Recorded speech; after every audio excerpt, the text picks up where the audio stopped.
Hello, everyone. Give me 1 second here.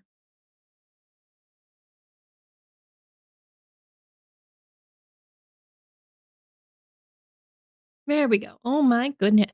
Sorry, that was a little loud on my end. I was not prepared for it to be that loud. How is everyone? I hope everyone is well.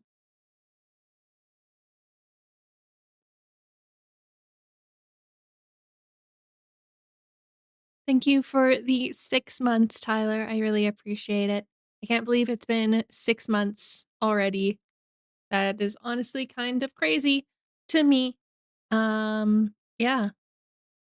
Thank you so much. Welcome in, Yosity. I hope you are doing well as well.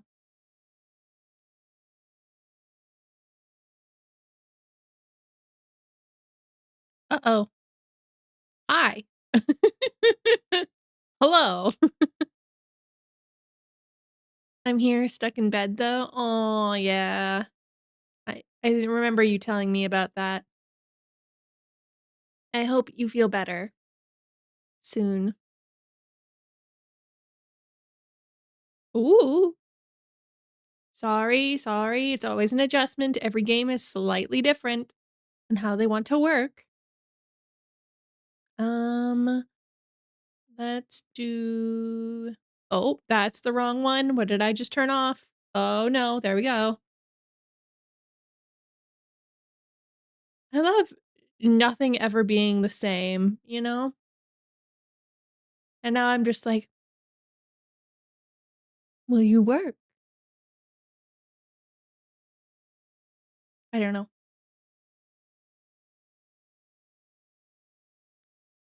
It's not even sickness, just many pains in one area. That is fair. How is Maeve?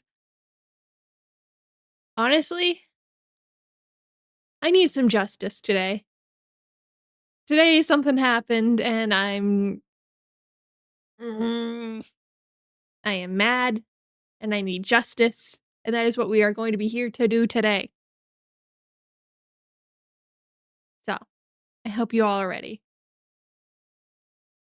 Justice. Justice.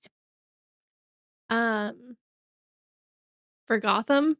No. I can't do a Batman voice. I'm sorry. I'm really sorry. I can't do a Batman voice. If I did try, I'd probably not be able to talk for the next 3 weeks. I'm gonna say, roughly. Oh, thank you for the gift sub, Tyler. I appreciate it. Thank you for gifting a sub to God. To God. Oh wow. Should I say God or Degen? I'm not but thank you all the same. She goes by Degen. Oh, okay. Sounds good. All right. Are we ready for our next adventure with Miles? Are we ready for our next adventure with Miles?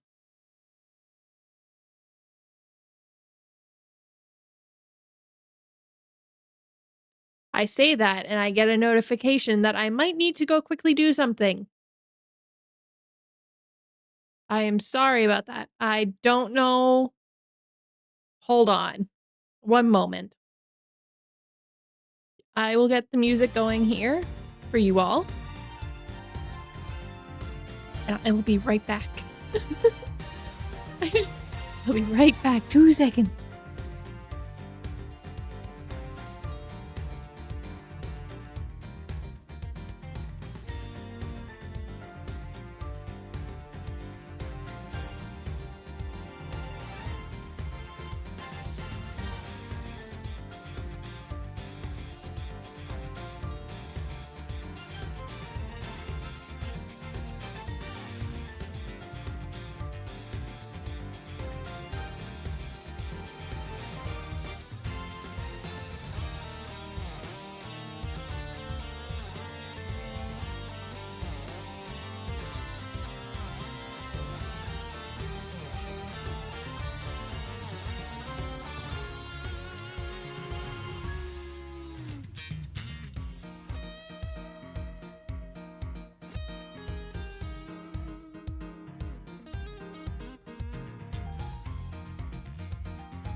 Apologies.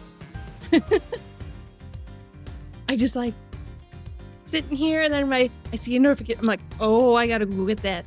I'll be right back. Sorry about that.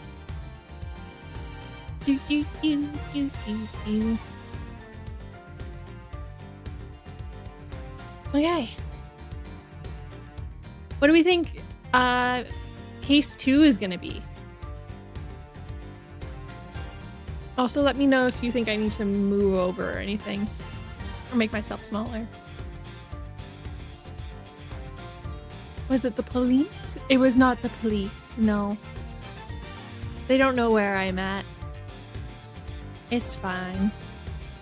Maybe a bit smaller, but we can see in game. Sounds good. Okay, continuing.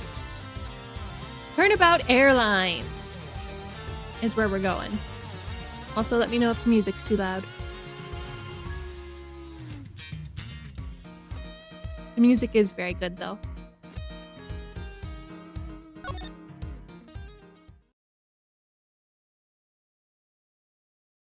Turnabout Airlines. The murder that occurred in my office. The return of the great thief Yatagarasu. Thinking back, everything began on that faithful day 2 days ago. I think I'm gonna have to make me smaller. 2 days earlier.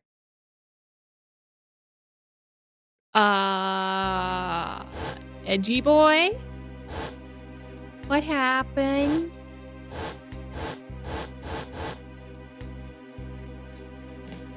Go you. Okay, before we continue, hold on. Oh, thank you for flying Go You Airlines. Thank you, we are currently experiencing turbulence. We ask all passengers to please return to their seats and fasten their seatbelts.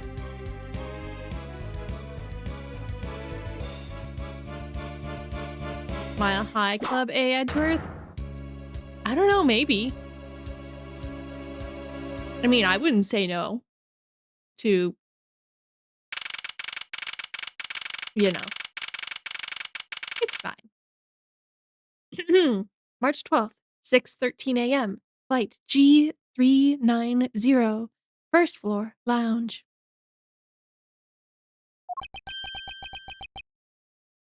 Edgeworth A, that your type? Maybe.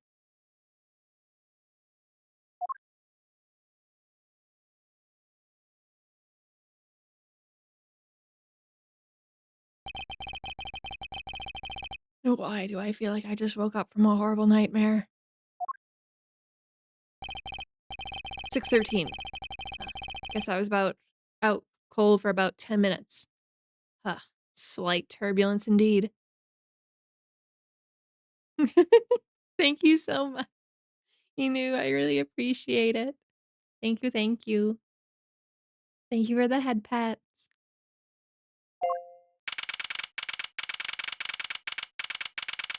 Ladies and gentlemen, we are currently experiencing some slight turbulence. For your safety, we are asking that you return to your seats and fasten your seatbelts. I suppose turbulence is to be expected on a flight. Though admittedly, I'm less than comfortable with anything resembling earthquakes.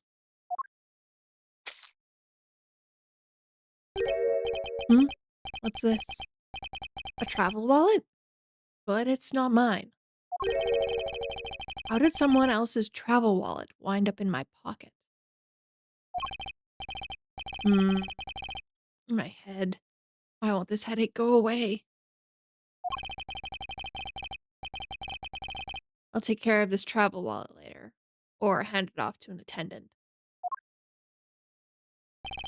Yeah. From earthquake turbulence to an elevator?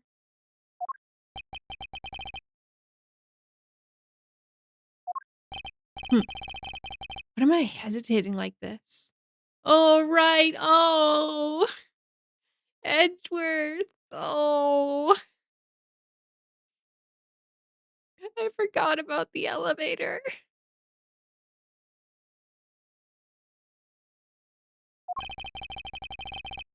Actually, I knew full well why I hesitate. It was when I was still but a young child. I was caught up in the murder that happened in the elevator. How long am I going to let my past haunt me? It's just an elevator.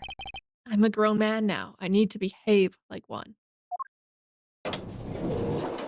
Well, there was another murder in an elevator. So you're right to be scared of elevators. Elevator plus turbulence, kind of like earthquake. Who, this guy? Why does he look hot? He always reminded me of Byakuya Togami from Danganronpa. I think it's just the square plus the hair. The square glasses and the hair. Like some kind of visual novel? I don't know then. I see it? What in the world happened? Is there something wrong, sir? I must ask you that you return to your seat.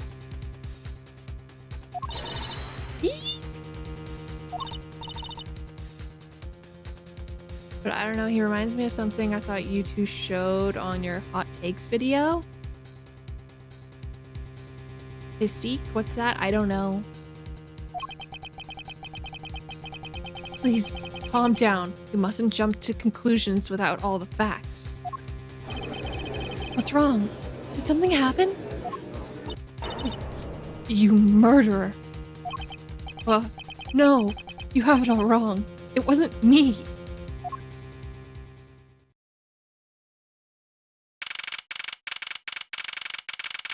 March 12th, 6:41 a.m., flight G390, second floor, first class. Everyone, I am sorry to interrupt, but I have an important announcement. I am one of your flight attendants today, Rhoda Tinero. Unfortunately, we have just had a minor accident on the flight. Minor accident? Ma'am, someone's dead. An accident? Don't treat us like we're stupid. I caught a glimpse, and it was murder. What? Murder? What is going on this flight? Everyone, please calm down. There's no reason to panic. This flight will stay on course and make its scheduled landing. We are currently in the middle of a rough patch of turbulence. So until we are out of this area of turbulence, I ask that you please remain seated. But someone was killed, right? I mean, what about the killer? Let me off. Please, there is no need to feel threatened. We already have apprehended the culprit.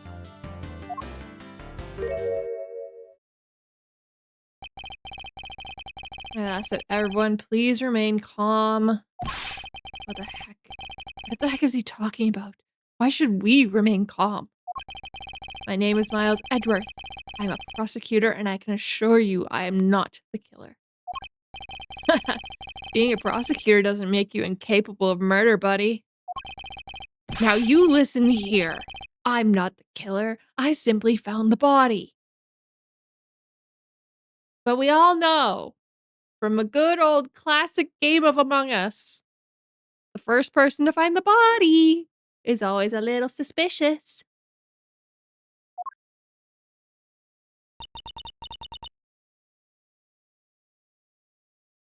So you say, however, I am sure that you are the perpetrator of this crime. I swear on my honor as a professional flight attendant.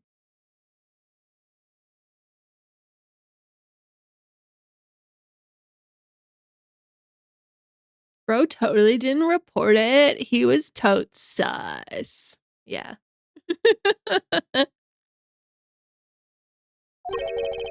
Oh, is that right? I know what I saw. There is even very strong, incriminating evidence to back me up.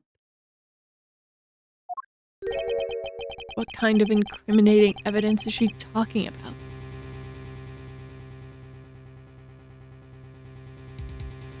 I mean, there is a very pretty flight attendant, Marky. There is a very pretty flight attendant. She is very pretty. There's no girl in the bottom right, though. I don't see one. Unless I'm blocking them.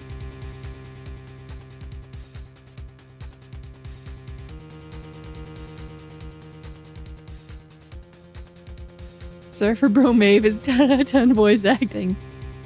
Now the other one. I mean, Miles is also very pretty. Miles is also very pretty. Look at him. Even all tied up. He's very pretty. Thank you, Marky. Have a good stream. If you are streaming today.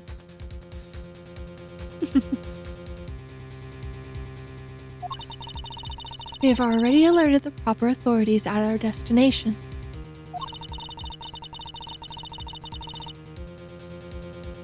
Until we land, you will remain in our custody by the powers invested by our captain. I'm very sorry, but please understand our situation. Thank you for the lurk, Marky. I appreciate it.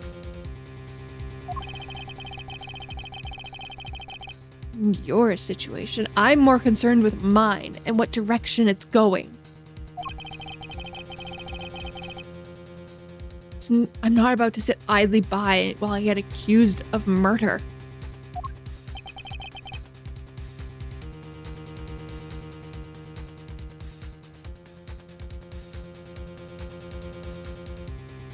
Miss Tenero, was it? Yes? I was wondering if you might give me a chance. Chance? To do what? A chance to plead my case. A chance to ask you what you meant by incriminating evidence just now.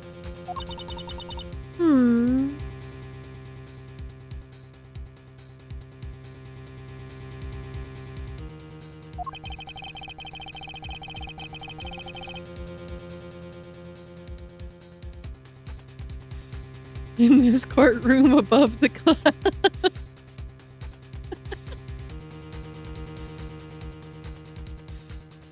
To accuse a passenger of such... Oh, sorry. Wrong person. To accuse a passenger of such a grave crime without allowing him to give a proper defense. I'm the professional flight attendant inside if you really call this action righteous. You have a point. Very well. I'll listen to what you have to say. But be wary of what you reveal. I'm afraid you'll look only more suspicious if your explanations fail to satisfy. I also don't have time to deal with you all day, so please make it quick. Of course, as you wish. Good. Very well then, let's get started. I know for a fact that I did not kill the man in the elevator. What I don't know is what sort of evidence she has up her sleeve. But I'm certain it doesn't fit with how the crime really occurred.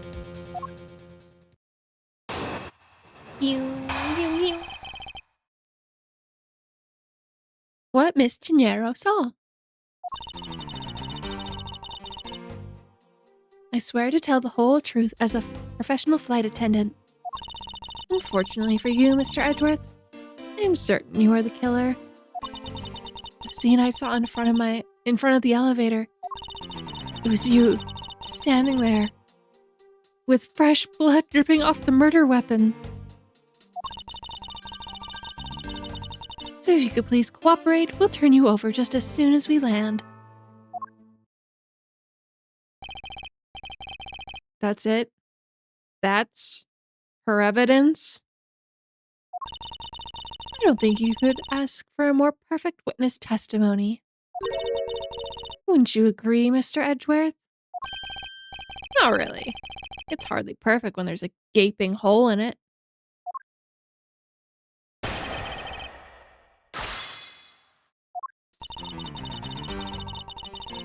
Okay, no. Stop. No.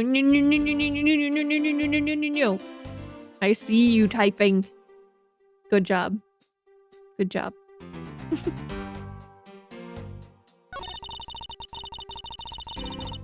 Fortunately for you, certainly you're the killer. What I saw in front of the elevator. Press this one. Hold it!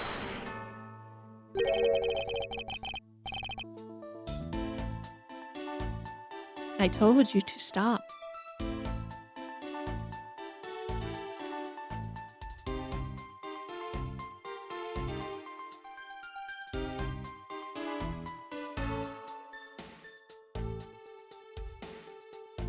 You okay?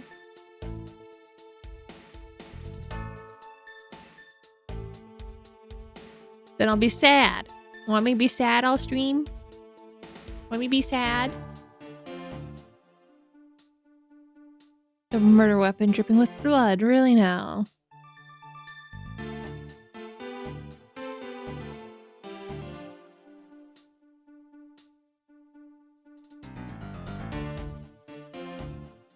You Brotherhood people. I'll never understand you.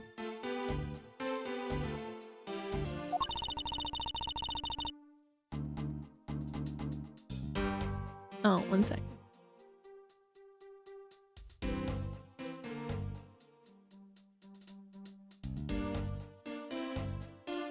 I swear that there's the. I swear that was the grisly sight I saw before me. Thank goodness it wasn't a passenger who saw, or there would be widespread panic by now. As I recall, you were quite panicked yourself at the time. Excuse me? You were scared enough to misread the situation and accuse me of murder. Nonsense! A professional flight attendant cannot afford to be that flustered. I witnessed the murder scene, and now I'm listening to your defense. All with a smile. Apparently, you also lie with a smile on your face.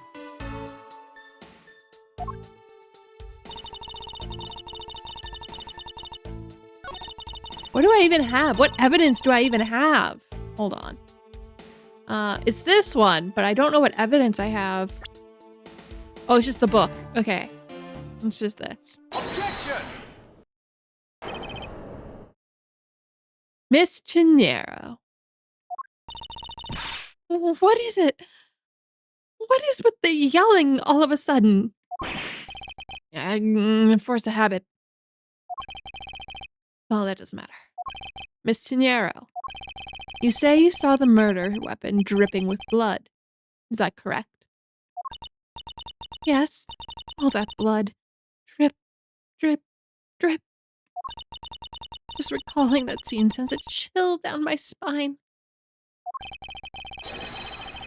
Sorry, but your so-called professional flight attendant training has failed you.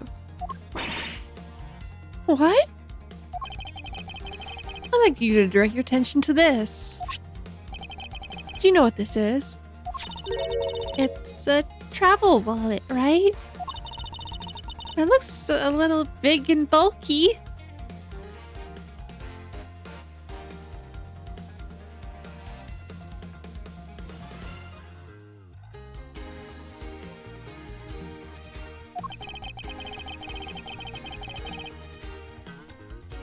The thing you saw me holding when I discovered the body in the elevator. Was this very travel wallet, Miss Chinero? What? Impossible. Now then, do you still think I'm the killer, that I killed him with a travel wallet? But, I saw blood dripping from the wallet. I know I did. As you can see, this wallet is clearly stained. If you could be so kind as to take a whiff. Edward, you can't have people just telling people to go and sniff things. You can't just be like, ma'am, I need you to sniff this. Give it a big old whiff. You know?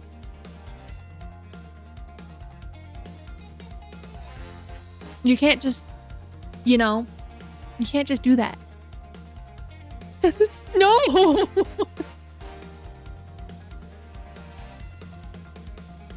No, it's wine. It's wine. It's gonna smell like alcohol. Well,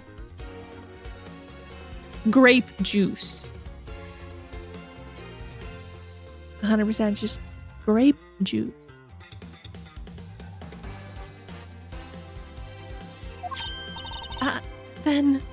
Then, that's right. You mistook grape juice for blood. Because grape juice is also not bright red.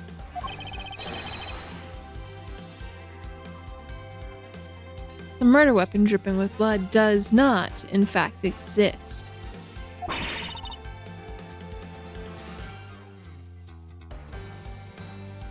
No!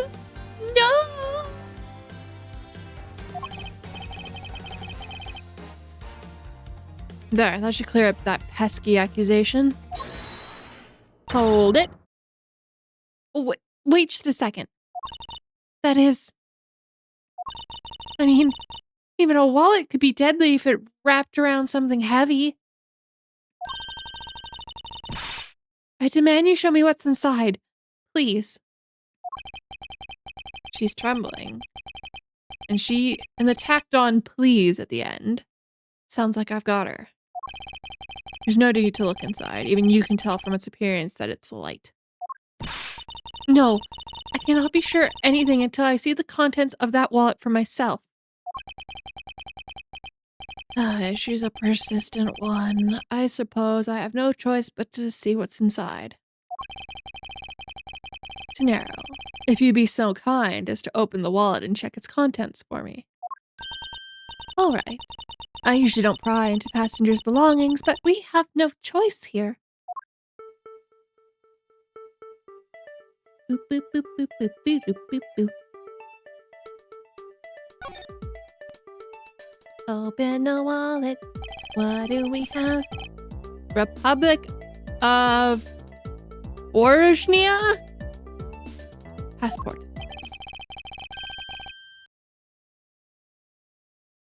As you saw, there's nothing inside but a passport. That renders your wallet as the murder weapon argument moot. Wouldn't you agree? Hold it. Please. Hear me out, Mr. Edgeworth. What is it now? Well, I was wondering, whose passport is this exactly? Can I take a look? Why not? I'd rather curious myself. There it is! This is...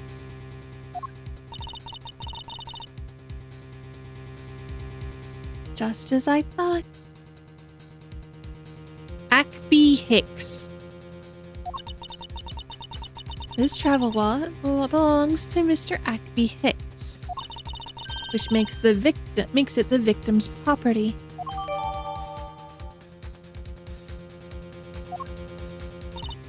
You stole the victim's wallet?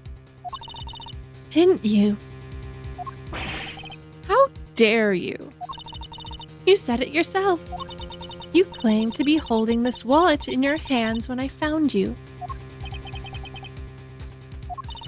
Perhaps I did misconstrue the wallet for the murder weapon. But it seems like I wasn't wrong about who the culprit is.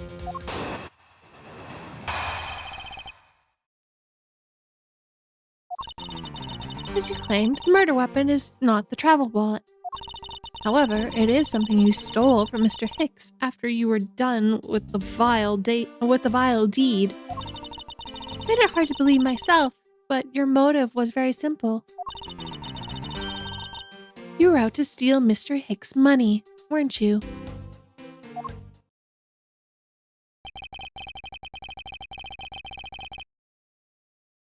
So, even though I didn't have the murder weapon on me, you still suspect me, I see.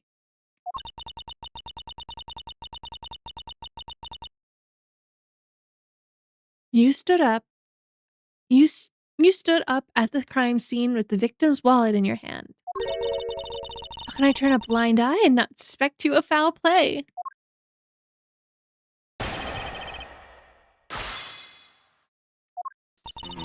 As you claim, the murder weapon is not the travel wallet. However, it is something you stole from Mr. Hicks after you were done with the vile deed. Press. You think I stole it? Yes, I'm very sorry to say, but I wouldn't usually be so rude. But it must be said. I never thought I'd see a day, but here I am calling a passenger a thief. Maybe I should put on a serious face and say it more directly. I believe you removed the wallet from the victim's personage. It really doesn't matter how you phrase it. What I'd like to know is why you think I stole Mr. Hicks' wallet.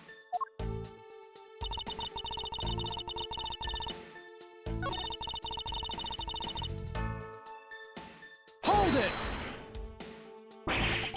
You think I was after his money? Where did that... Oh no. Oh, okay. Okay. I'm going to... Give me a second. Is Edgeworth always the defense in this game? I think so. You think I was after his money? Where did that cockamamie idea come from?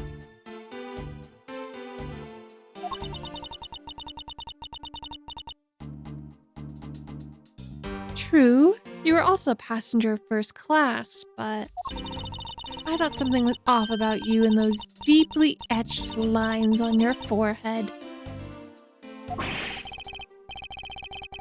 They're not lines, they're perfectly normal and unnatural part of my face. I don't think I've ever met someone with such terrible countenance on countenance on a flight before.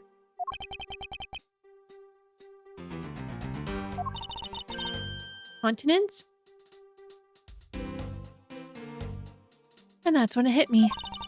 You have the face of someone with money trouble. She really is making a fool of herself, pursuing this one line of logic. I should spare her and present evidence that contradicts her testimony. What do I have?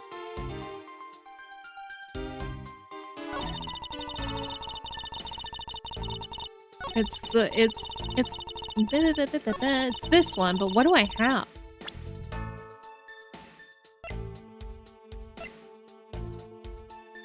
Oh, the crime scene. I see. Objection!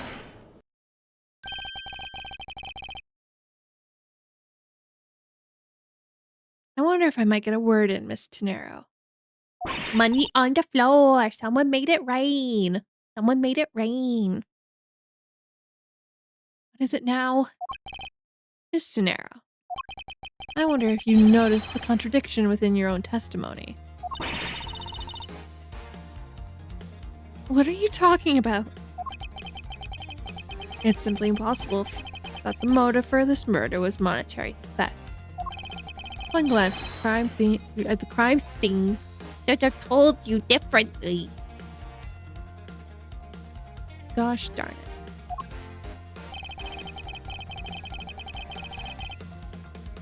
What about the crime scene? What about the scene would prove that the motive for the murder was not the money?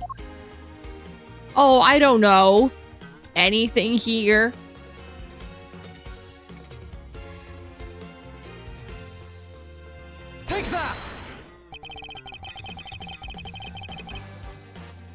If I may direct your attention to the things strewn all over the floor. Ah, that's right. The floor is covered in bills and coinage. By your rationale, these are the very things the killer was after. I think we can assume that the wallet fell during the victim's struggle with his killer. And I think that the killer would have noticed something like money scattering everywhere. Furthermore, as you can see, there was no effort made by the killer to gather the money. But the wallet... Objection! Ah, yes, the wallet. You will recall that was the only thing, and it was Mr. Hicks' passport. Ah! You're really insisting that it was a crime based on greed? You're claiming that was all for an empty travel wallet. What about identity theft? Forgive me, please.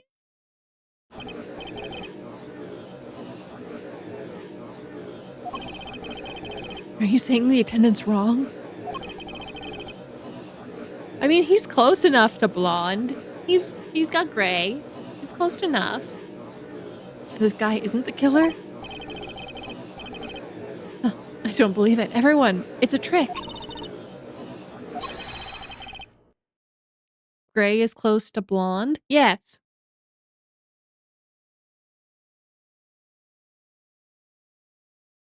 Will you all please be quiet?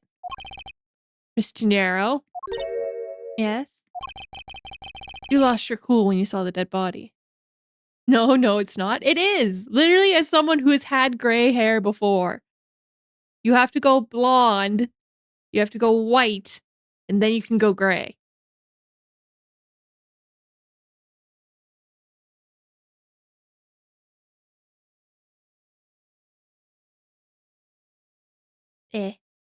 Just bleach it. Exactly. What do you mean? Yes, just bleach it. That's how it works. Congratulations.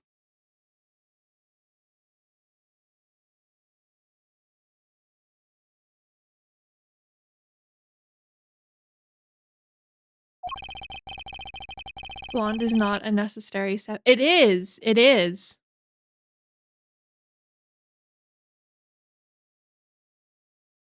Yes. To get... Do I have to go through how to bleach your hair, everyone? Do I have to go through the color wheel? Or the color process? Yes? Okay. So, when you lift hair from, say, my color, so say my color right now, this dark brown black, you need to lift it with bleach, okay?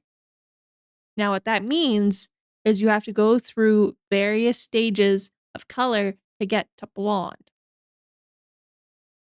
So, you go from dark brown to red, then red to orange, then orange to blonde, and then blonde, if you can get it light enough, can go white, which is when you can go gray. Because you need to get rid of all of the warmth in the hair.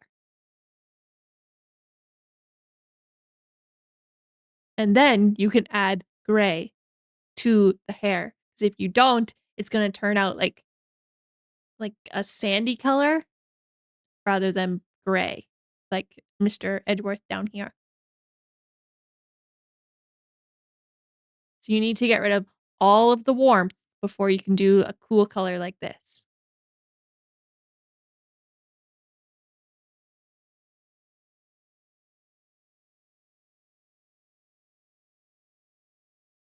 No color stage, just bleaching. Or would you, if you wanted to go blonde, just bleach until blonde? You have to bleach until blonde.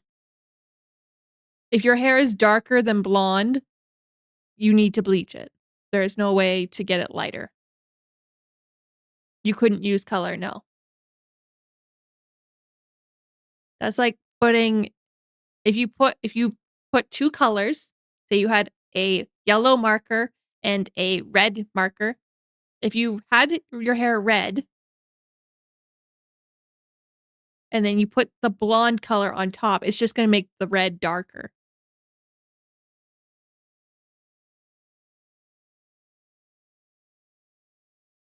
I mean, you bleach until blonde, and that's it. You don't add color. You're just bleaching. No, you would just tone it. Which is essentially, you're just actually putting more cool tones in your hair. No, it's not it's not color.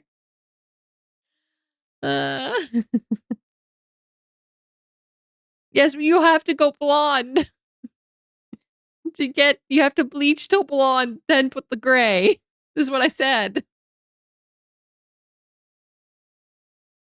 I'm teaching you. No, you bleach because blonde is only when you color blonde. No. No.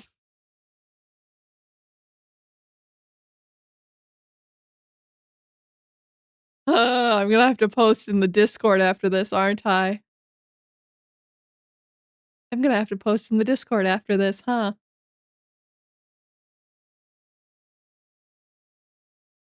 I love derailing completely. Thank you so much. Thank you for the care package, Tyler. As someone who has done my hair since about the age of 15, who's done my own hair since the age of 15, I think I know a little bit about it.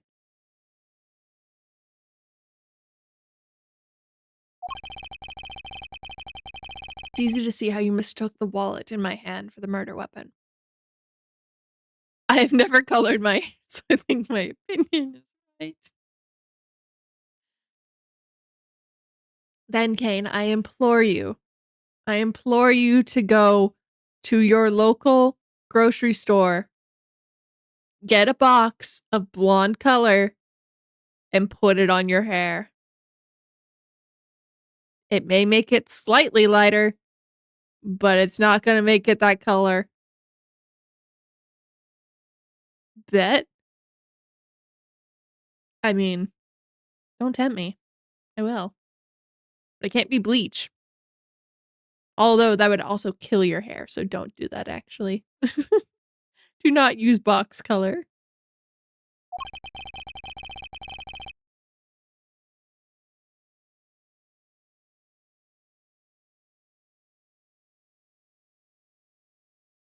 Take no offense, but you thought I was the killer.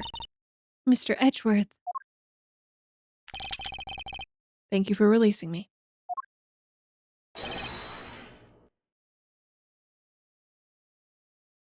How should I voice this? Because it's this guy. What kind of voice should I make this guy?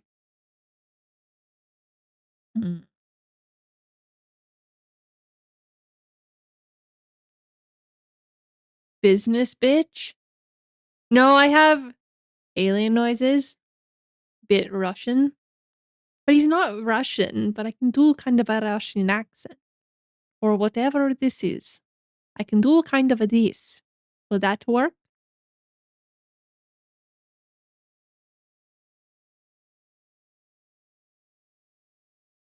If I can keep this up, I don't know. But we'll see.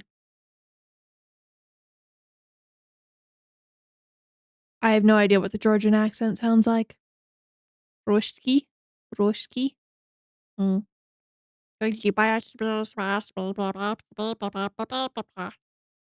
That's what I'm saying that is. What is it now? Miss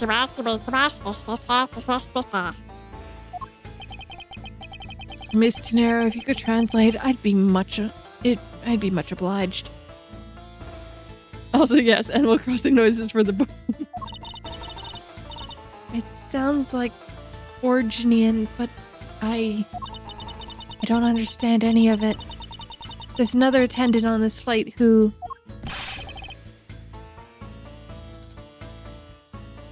I said... Hold on. I said he's giving the runabout.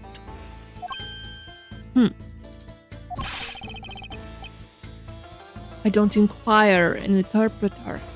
I speak English as just well. See? You, attendant? Yes, sir? I want this person to be under arrest until we arrive at the airport.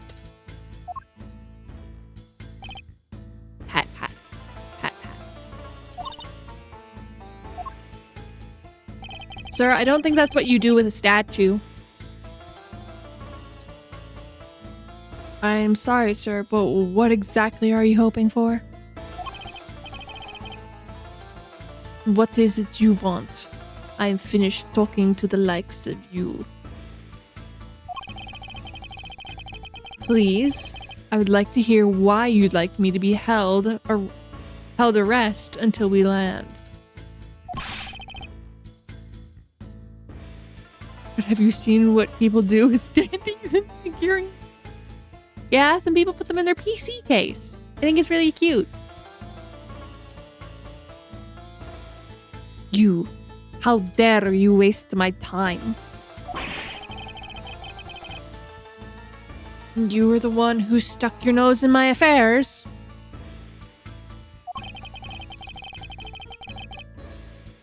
I want to spend I wanted to spend even at least one more second with my precious art. I have no time for other things. I know what you are. I see through you. Insolvent. That's not the correct word, but sure, buddy. I'm pretty sure that's how you say it in English. Well, I should hope I'm not monetarily bankrupt. But I don't think that's what you meant. I'm sorry, but I don't think I caught your name. I am Zinc LeBlanc II. I am a very wealthy man in Bosnia. Hello, Farface. Welcome in. I hope you're doing well. But I am no ordinary rich man. I am an art dealer, a rich seller of beauty. Why 07? Why 07? What happened? Mr. LeBlanc, what did you just mean just now? Chill. Sorry, whenever you just say either O or 07 in chat, I freak out. The tech problems, the tech scuff.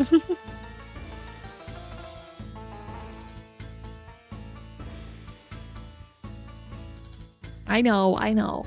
I'm just traumatized. It's fine. Pardon? When you said Mr. Edgeworth was giving me the runabout? I have to explain. Unbelievable. I will say it once and only once. I do not even have a second to waste. Time is money, as they say. Yes, and yet you continue to blather on.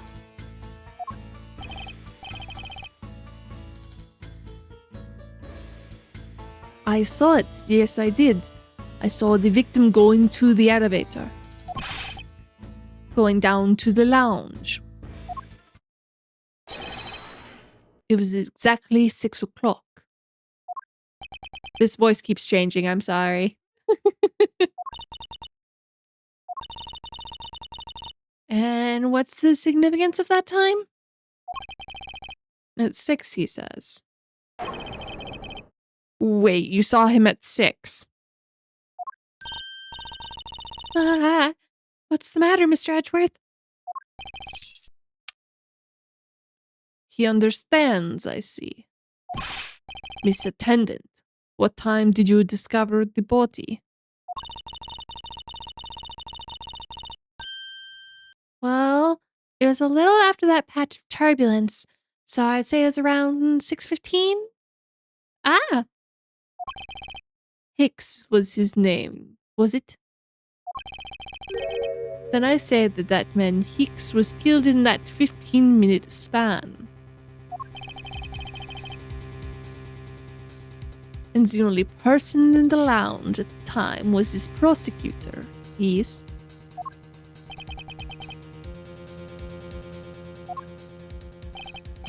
Yeah, I was in my seat the whole time.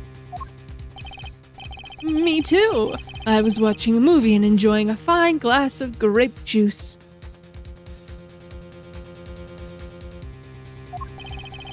I was still eating. I haven't finished, see? The other passengers have an alibi. So you have no problem with them, I suppose. Suppose. I could do it in this voice, but I feel like that would be annoying.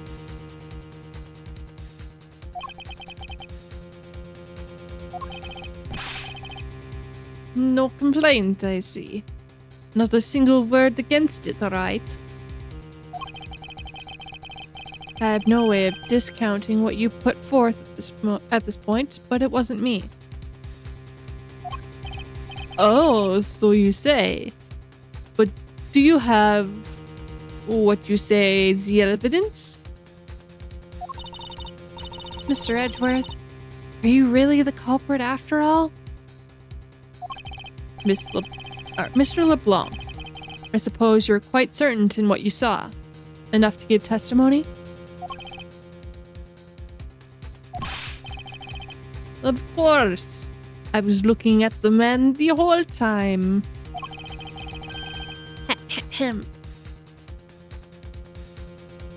He was playing with that annoying little, small machines the whole time.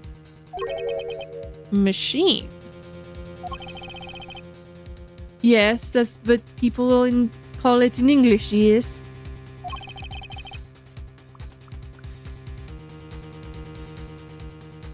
It was making me crazy with the click, click, click, click.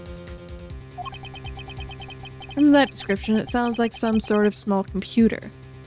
I believe what Mr. LeBlanc is talking about is a cell phone. I have to say, I did see him playing with it quite a bit myself. A simple cell phone or laptop. A laptop or organizer, I see, but that's kind of low budget. Edgeworth. No. A cell phone is low budget.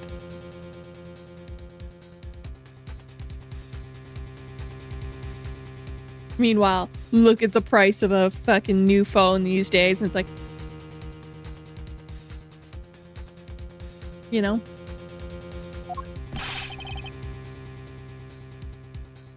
I mean, it depends on the cell phone.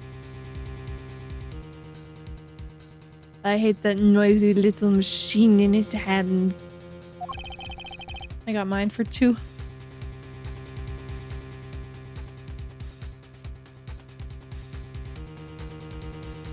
$200? Only?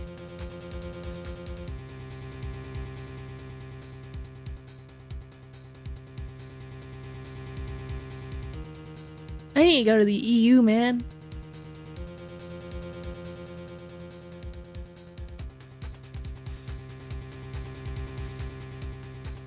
Not a fragment of beauty. All it produces is ugly sounds.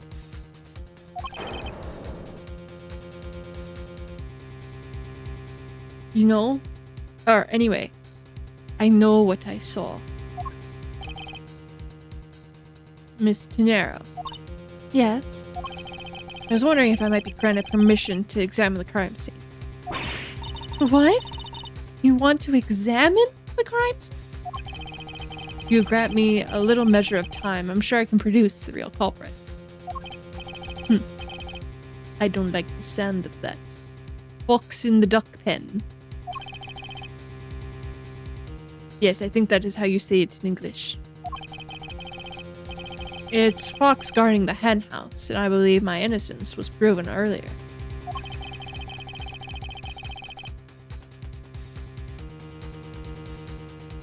And if I'm given the chance, I can clear up the remaining doubts.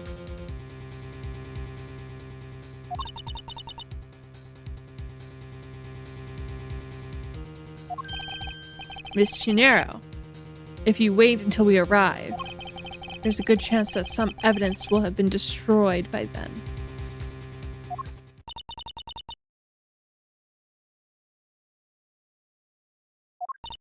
I understand. Let me see what the captain has to say. This should not be approved. Please, Mr. LeBlanc, in an emergency, all decisions are to be made by the captain alone. Now, please, wait here until I go ask the captain what to do.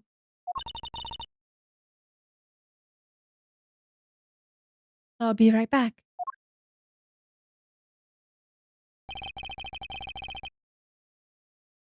So, you're not planning to erase the evidence when you're doing your investigation, yes? Of course not. We'll see.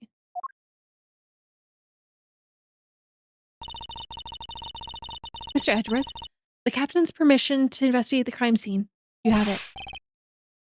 What? Unbelievable.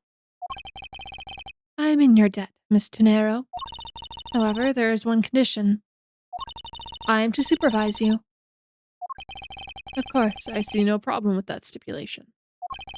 It is only natural that I am still a suspect in this case.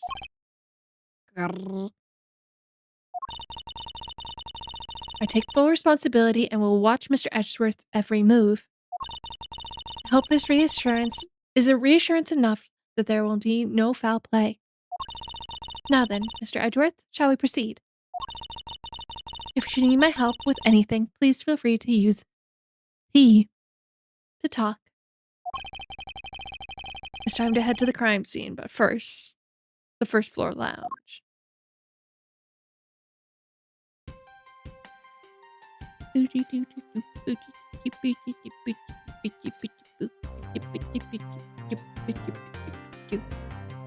Sorry, I love the music. Oh, she's there! I don't think she'll respond. I gotta think of her voice.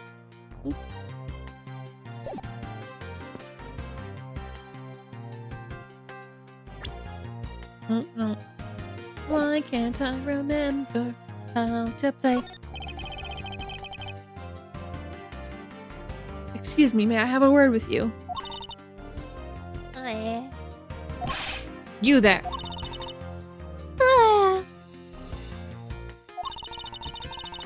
If you need something, please ask Miss Rhoda over there, okay? What the? Hey, you, wake up. I'm terribly sorry she's being so rude, Mr. Edgeworth. No need to apologize, I just find it hard to believe she's asleep on the job.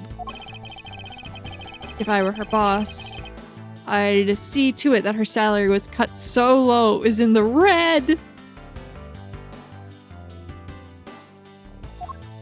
Well, Edgeworth, there's a reason why it's not.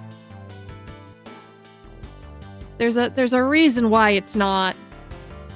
Unfortunately. Fortunately, unfortunately. I don't know. Take your pick. I didn't think it was that kind of flight, you know?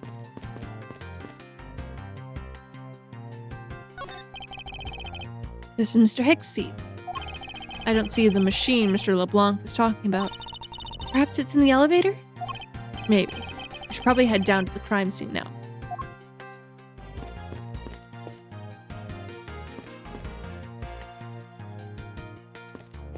I mean, okay.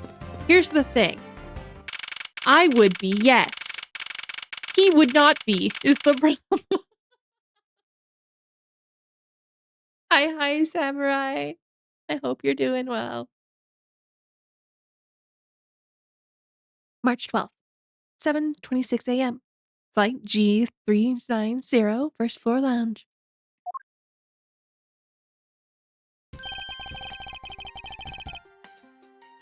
I'm not repeating that, Kane. I'm so sorry.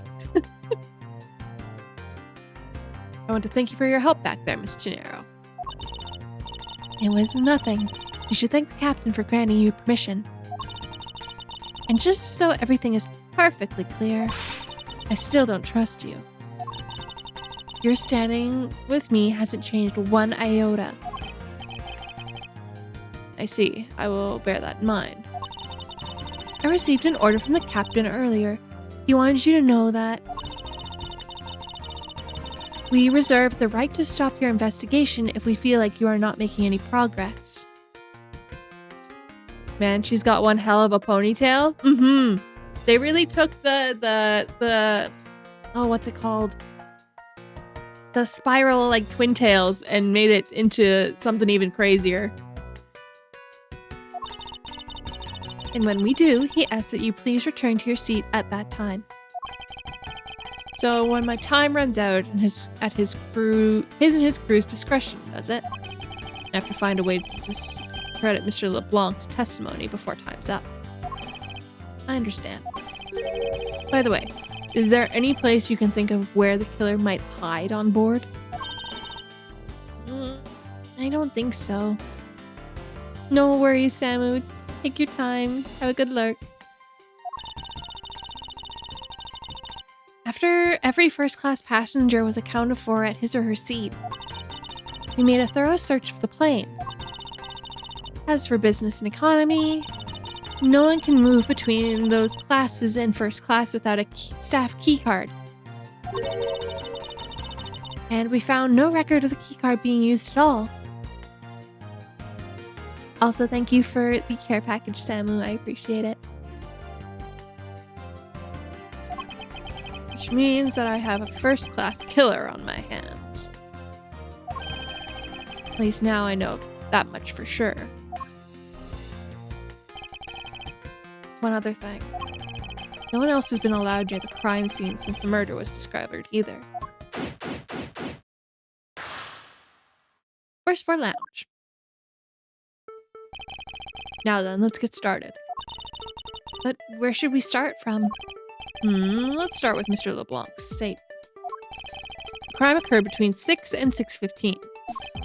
During that interval, the only person that was in the lounge was myself, which would make me the prime suspect.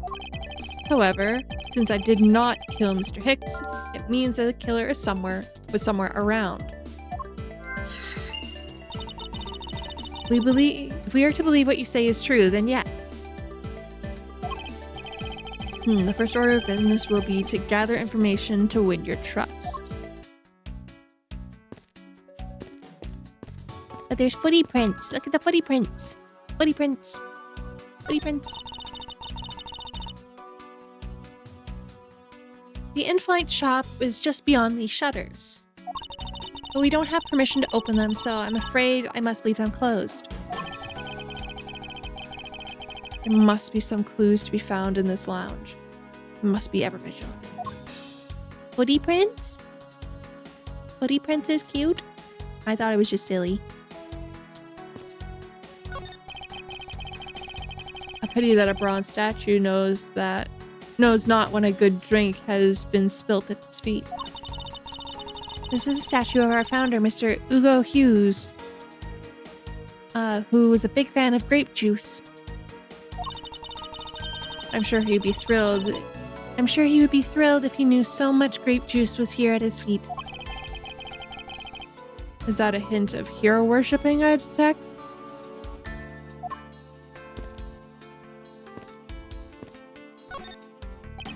The censorship? You haven't been hearing me say grape juice this entire time?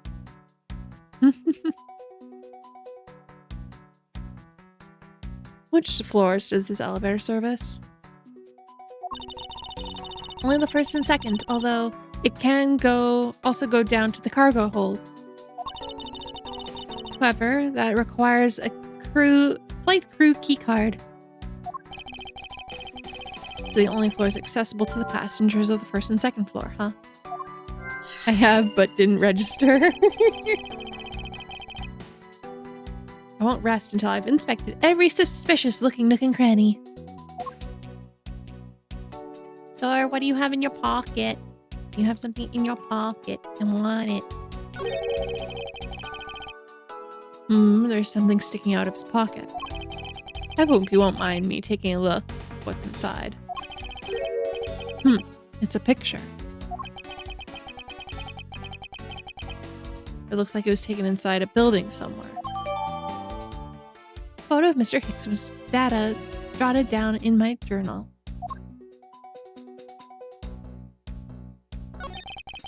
I wonder what was hanging off this lanyard. Something's missing from this picture. Now, if I could put my finger on it.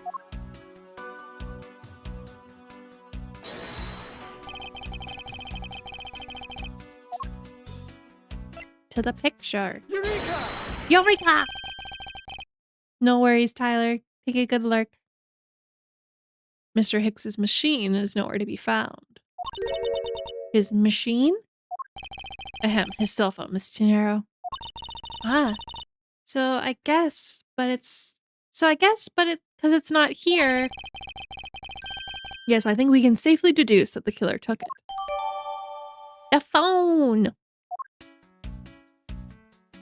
Ring, ring, ring, ring, ring.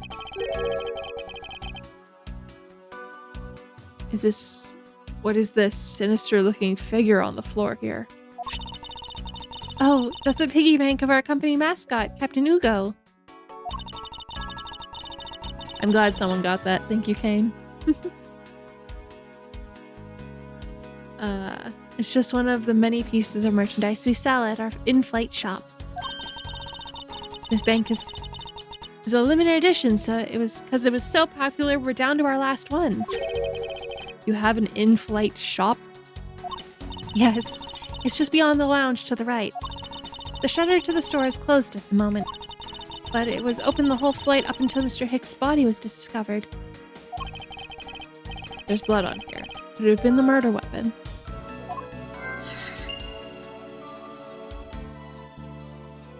You got blood on your neck, sir? I doubt anyone was expecting to find a dead body in an elevator on this flight. So, Mr. Hicks, he's really dead? Yes. She's trembling, although I can't fault her for that when there's a corpse right there.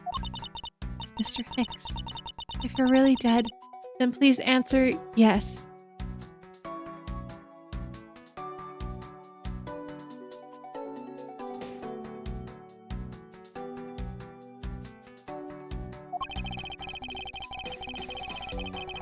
I see she's over the trembling now, although a new symptom seems to have appeared. Anyway, I should focus on the victim's body. Let's see. There's blood on the back of Mr. Hicks's head. Could this be the cause of death? Appears to have been struck very hard. Blunt force trauma. Even his glasses are broken.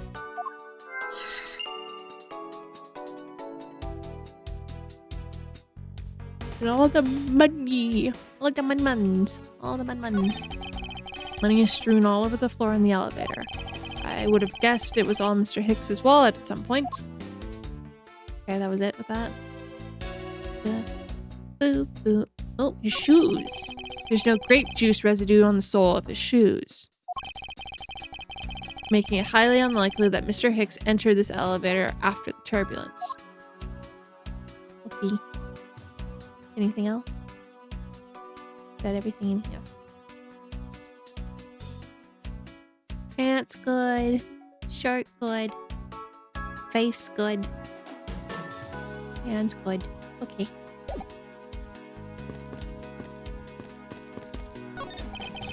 These counter windows often offer a glimpse at the sky, but these clouds, they tell me nothing. Mr. Edgeworth, you look like you're talking to the clouds. Wait, does Edgeworth also have Cloud Keeper powers? Damn. Him and Sylvie, they have a connection. Is that so? Then tell me, what do you suppose I said to them? I don't know, but it looks like it was a rather one-sided conversation. The clouds, they tell me nothing.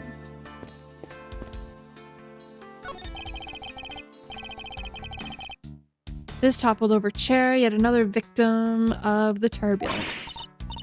No, look at all the grape juice staining the back. It may not look like it, but this chair is extremely valuable. It was. Yes.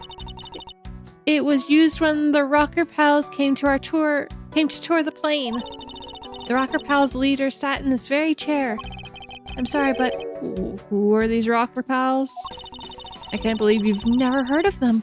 They're all the rage. The Rocker Pals are an extremely popular international band. They added the Pals part to become more popular, especially amongst the teens. I think that does the exact opposite, but sure.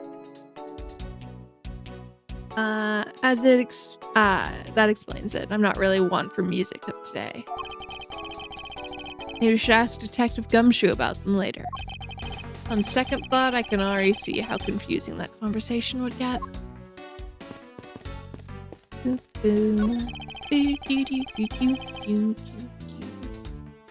Glasses and candles strewn into disarray by turbulence.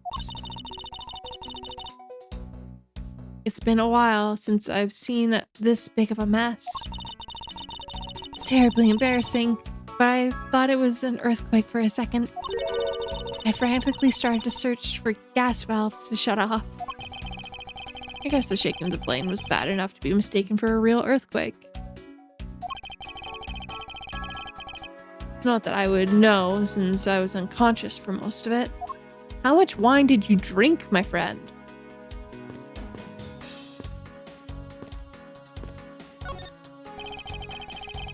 There's some spilled grape juice in front of the elevator. I assume it was spilled during the turbulence. Oh, we must clean it up before someone might get hurt. Uh-huh.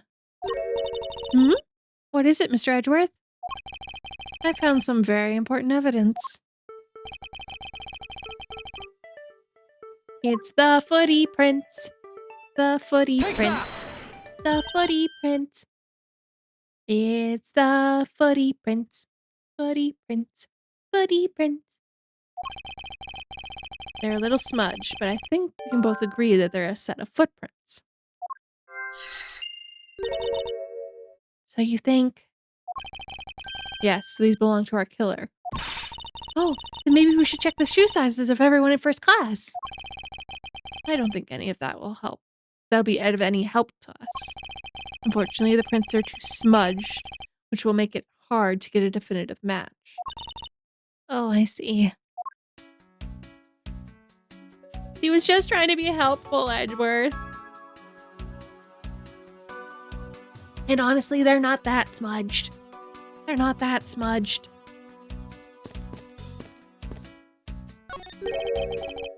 Who is this?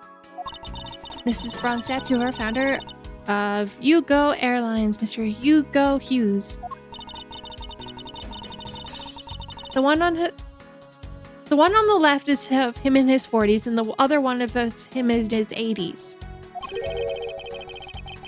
Did the man age at all over those 4 decades? Maybe if I need to squint more. The bucket? Nothing with the bucket? Nothing with the bucket. Glasses. These bottles and glasses must have broken by the turbulence. There's quite a bit of broken glass here. Please be careful when passing through the area. Thank you very much for the warning, Mr. Edgeworth. However, no matter how kind you are towards me, know that that does not clear any suspicions I have about you. Welcome back, Samu. I wasn't warning you for the sake of clearing my name. Door? Let me in. Let me in. This door leads to the flight attendant's room, but please understand that it is off limits to unauthorized personnel. How are you and Edgeworth? I am fine. Edgeworth, we'll see.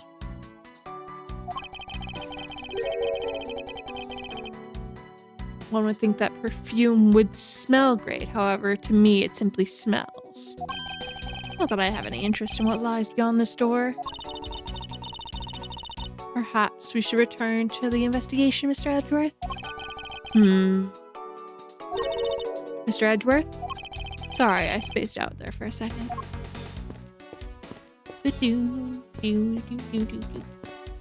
Piano. Today was really busy. That's fair. Hopefully you take some time for yourself tonight. This grand piano is the pride of this plane. You can play the music of whatever CD.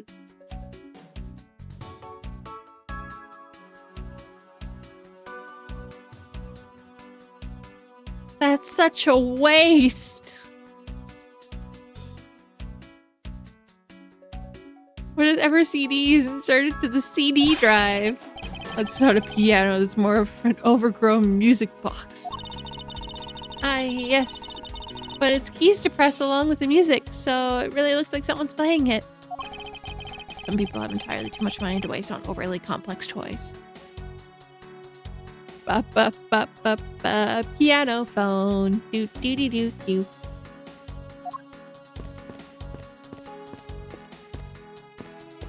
Okay, anything else, Edgy? Anything else, Edgeworth? There's gotta be some. Cute. Oh boy. Broken glasses. When were they broken? Blunt force trauma. Boop and boop. Okay. Yeah. A statue with blood on it lying next to the body of a man who has been beaten to death. Oh, Mr. Edgeworth, I think I might have figured it out. Yes, what is it? The way the blood on this, it looks like it matches the wound on his head. Well, aren't we deserving of Master of the Obvious title? Well, what do you think, Mr. Edgeworth? Do you think it's worth investigating? It would appear that the figurine is our murder weapon. Oh, I just knew it. I mean, I can't think of any other connection. Perhaps Master of the Oblivious would be more befitting.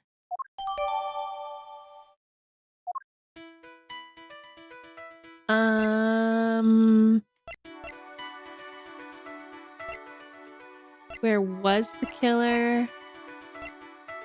Ooh. Spilled grape juice.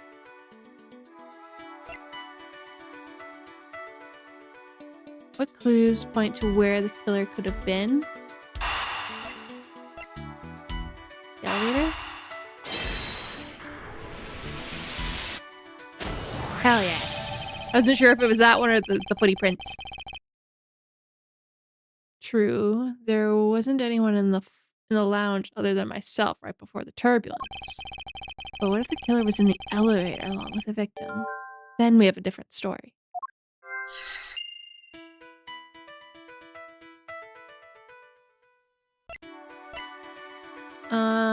Then it would be these two. The footy prints! Yes. I have it. I'm sorry, I don't understand, Mr. Edgeworth. I can prove that someone other than myself was here around the time of the murder. What? Really? Yes, it's rather simple, actually. The proof is in the pudding. Or rather, the grape juice in this case. Ooh, pudding sounds good right about now. Ooh, pudding. Sorry, easily distracted. These footsteps here confess to me this very fact. That someone exited the elevator alive. Seeing as how the victim is dead, that would mean a second person. But couldn't the footprints have been from Mr. Hicks himself? Unless he's walking backwards, ma'am, no. But if you take a look at the victim's shoes, you can see the soles are spotless. Which means Mr. Hicks wasn't alone in the elevator. In fact, it's quite the opposite. There was actually one other person inside that elevator. Grape juice footprints jotted down into my organizer. Investigation complete. What's going on over there?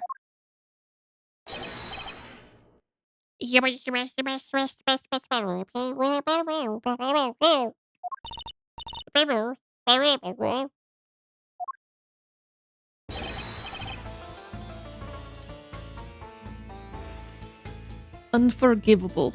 This is unforgivable. Do you understand what I'm saying? The movie is late.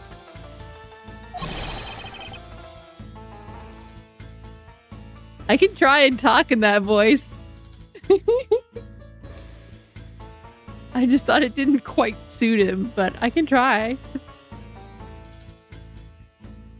It's on the same level as bad as if the fire was lit. Which is better? Do we try the accent, or do I speak in the crazy voice?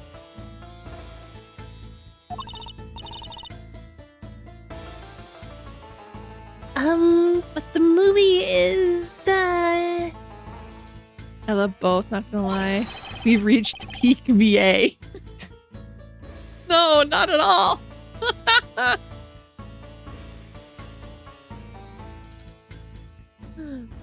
What? I will not talk to you anymore. You're just wasting my time. Oh, what is the matter, Mr. LeBlanc? If there is no emergency... Oh, boop, boop, boop, boop. Sorry, Tenero. Up, up. Rewind. Boop, boop, boop, boop, boop, boop, boop, boop, boop, boop, boop. If there is no emergency, please return to your seat, sir. Do not tell me what to do. I need not to sit down. Well, Mr. Prosecutor, did you prove you are innocent yet? If you would like, I will prove my innocence to you right now. Welcome in, Umgak. You didn't hear peak, apparently. You just got here. I don't know if you heard it. What nonsense. Are you saying my eyewitness testimony is mistaken? We can have this, but not Swedish Chef. I get it. I'm sorry. Not mistaken. Merely that there is room for doubt. I'd be most honored if you could please tell me what you saw in detail once more. I'm doing well, Mgak. I hope you're doing well. Fine. Soothe yourself. If you start speaking in the crazy talk, then I'm gonna have to break out the voice, so we'll see. I am certain I saw Mr. Hicks enter the elevator. It was when the needle on my pocket watch pointed at 6 and at the 12. The body was discovered 15 minutes after that in the lounge, yes.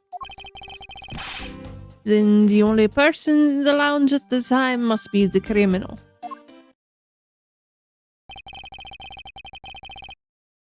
Mr. LeBlanc's conclusion seems to make logical sense. After all, the only person in the lounge at the supposed time of the murder was me. So my eyewitness testimony. If you think you can destroy it, then come and let me see. Hurry. Do I look like a man who is having the time to wait for you? Why is he so irritated? I'm the one being accused of murder here. Anyway, I must find a way to discredit Mr. LeBlanc's account somehow and fast.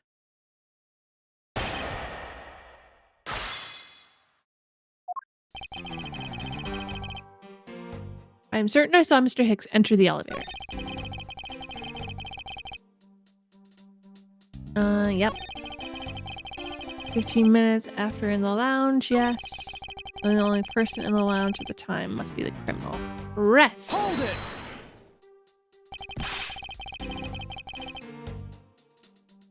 That is the most mistaken way of thinking I've ever heard. No, no, no! Your silly opinion is what is mistaken.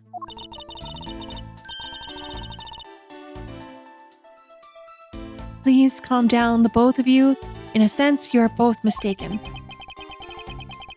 Well, if that isn't the pot calling the kettle black, then I don't know what is. He certainly has a lot of confidence in his testimony. But if push comes to shove, I may need to press him for more information. Okay, did you see anyone else enter the elevator? Mr. LeBlanc, were you able to get a good look at the inside of that elevator at the time? Of course I saw what was inside. Are you sure that the victim was in the elevator alone? Yes. The only person in that elevator was Mr. Hicksman. That last outburst is a bit too important to let go. The only person inside that elevator was Mr. Hicksman. What is it? Wait, do we have? Hold it! Was he really alone? Of course, I will even bet one set on it. Cheap ante for a cheap testimony. But if that's how you want to play, I'll happily take your 1 cent. Okay, so it is this one. I just don't know what we use.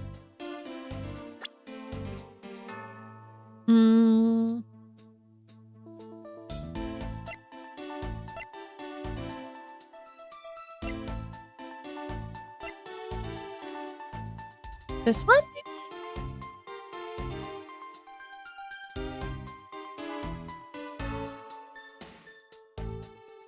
I'm gonna try this one.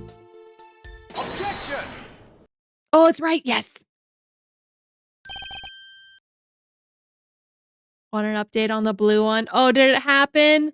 Yes, please. Just say yes or no. May 1st. Oh, no. Wait, wasn't today Owl's last day? Too?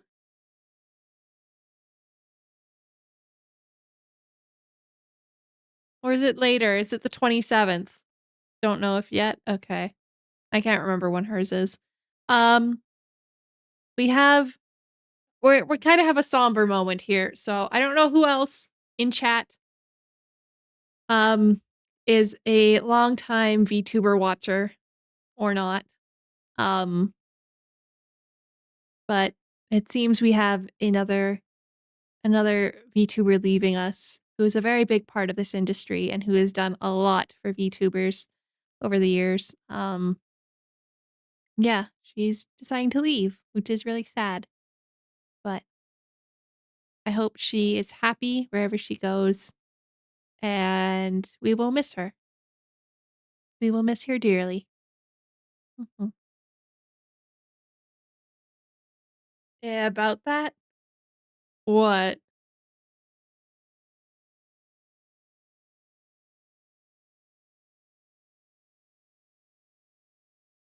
Ooh.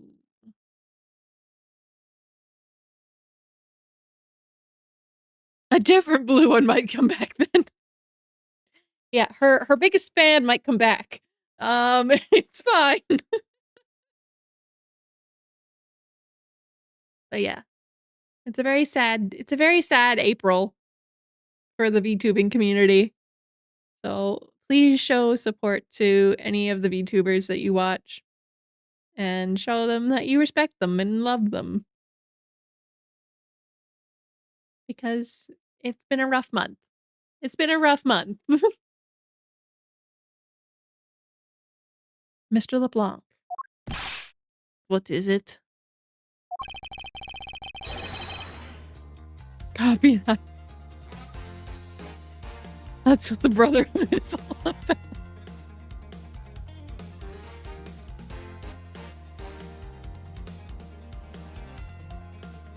I love you, VTuber.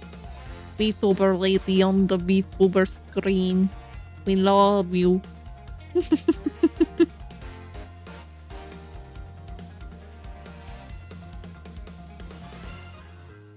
There's a very glaring contradiction in your testimony.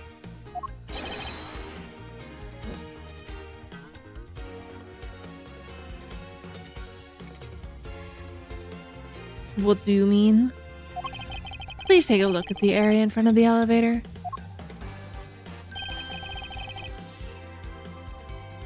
Parasocial sliders, man. No, no, no, no, no, no. Turn those back down. Turn those back down. Your new chatter experience has arrived. Oh no. Turn that back down. Turn that back down.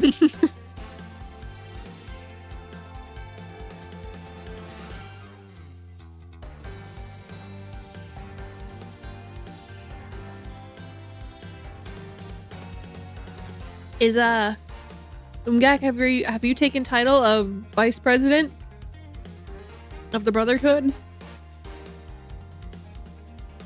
It seems like you have. At the spilled grape juice. And yes, and yes, and yes, and will you admit that you also spilled with the blood? I will gladly take any title and add it to my collection.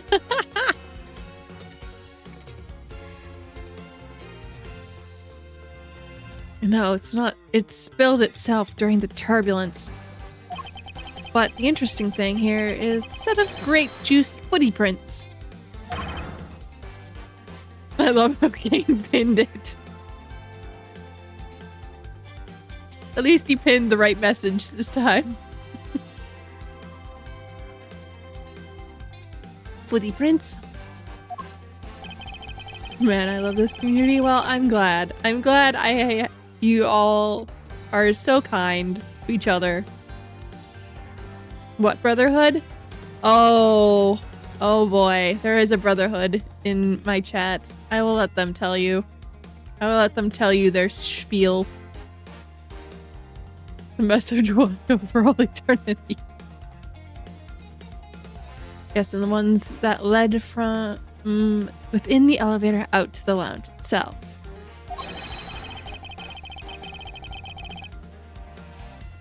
It's evidence that proves that someone else other than Mr. Hicks exited the elevator alive. Oi! There must have been another person in the elevator with Mr. Hicks. Now then, I'm done playing games. Why don't you tell us the truth?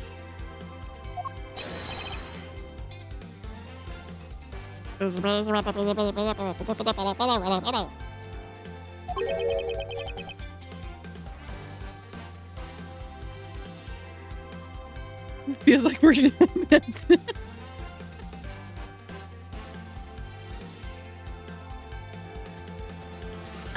Oh my goodness. Can you please translate for us?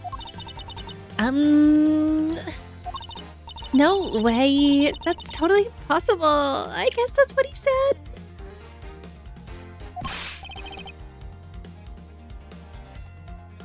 No way. That is totally impossible.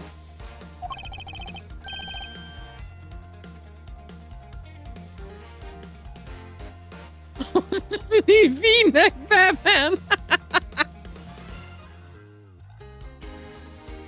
Yeah.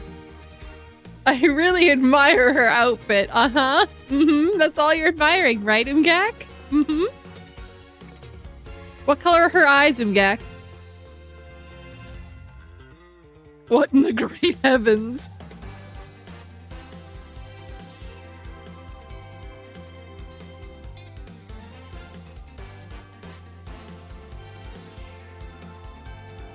Large eyes. I said color, not size, Umgak. Mm-hmm. That I'm looking at.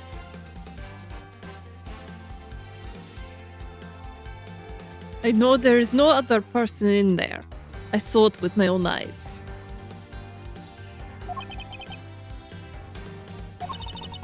You want to know what I think, Mr. Edgeworth? I don't think Mr. LeBlanc is lying to us. Good grief, they even drew the light beams.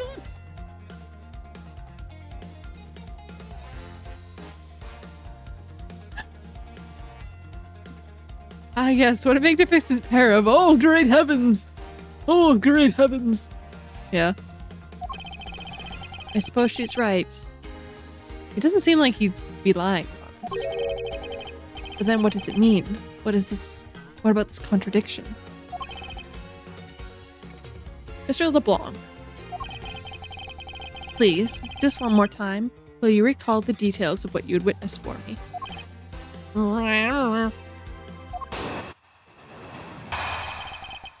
What I saw, part 2. I was very upset when Mr. Hicks passed by my seat.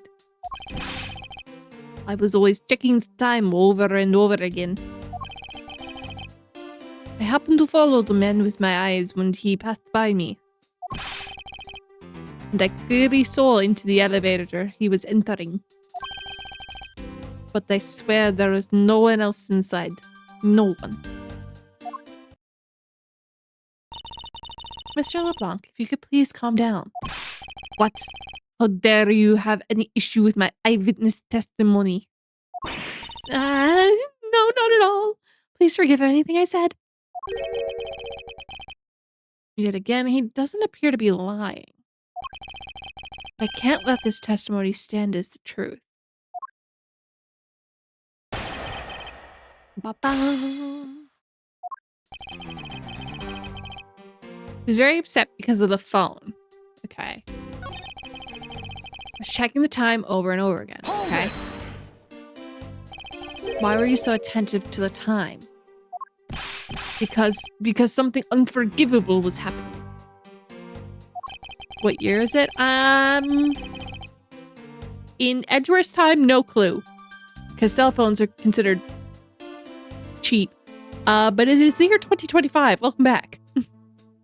Welcome back to the fever dream that is 2025. Come to think of it, you were yelling about something unforgivable earlier. I was giving a complaint to the attendant about the movie time starting. Return back to me my time in money. You understand. Movie. Is he talking about the in-flight one that's mentioned in the magazine?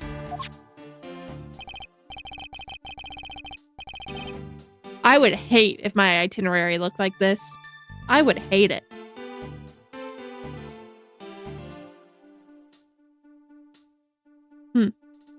A summary of the plot and its start time. Interesting. They were supposed to show License to Love, Laugh, Maim, and Murder.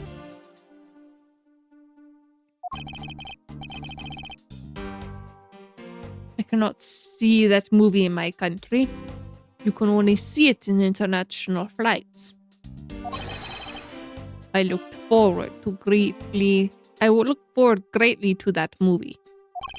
I checked my pocket watch whenever possible, so I would not miss it. I even set my watch to destination time when I came on board. My watch is not wrong.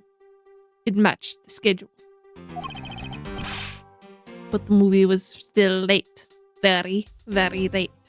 Hold it! Your pocket watch. I'd like to ask you a little more about that, if that's all right.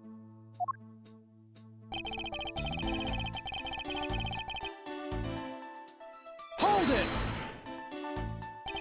So the movie you mentioned was the one listed in the Sky magazine. Yes. I was looking forward to the movie License to Love, Love, Laugh, Maim, and Murder. Mr. Nero, was the movie shown on this flight? Yes, it was shown at the scheduled time. Isn't it possible you slept through it by accident? Nonsense. You doubt me? No, stop pointing at me like that. What? How did he miss a movie that he was clearly hoping to see? I checked the pocket watch. I checked my pocket watch with a great number of times. That much I know for sure.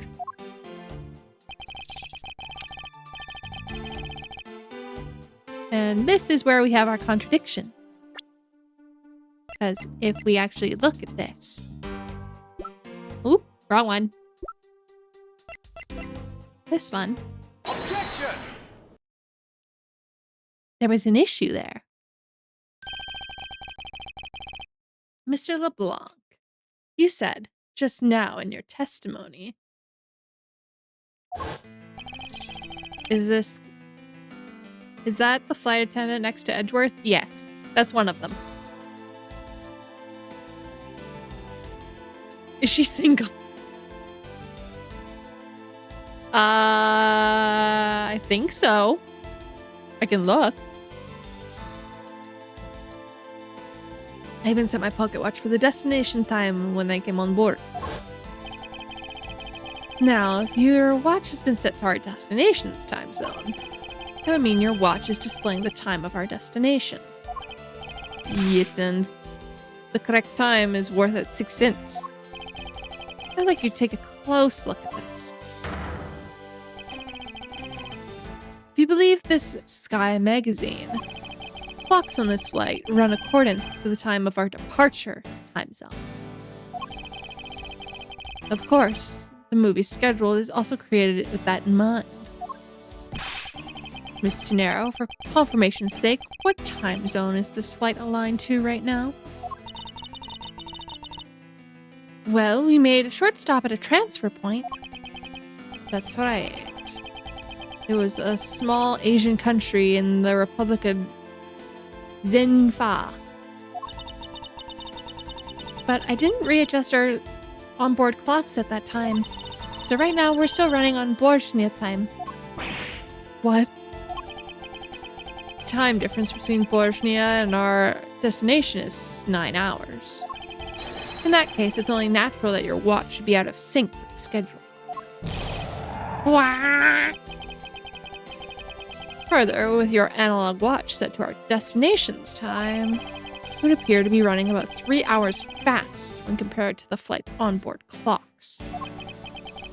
It also changes everything about your testimony. And you can bet 1,000,000 cents on that. In the light of this information, it means you saw Mr. Hicks 3 hours prior to 3 a.m.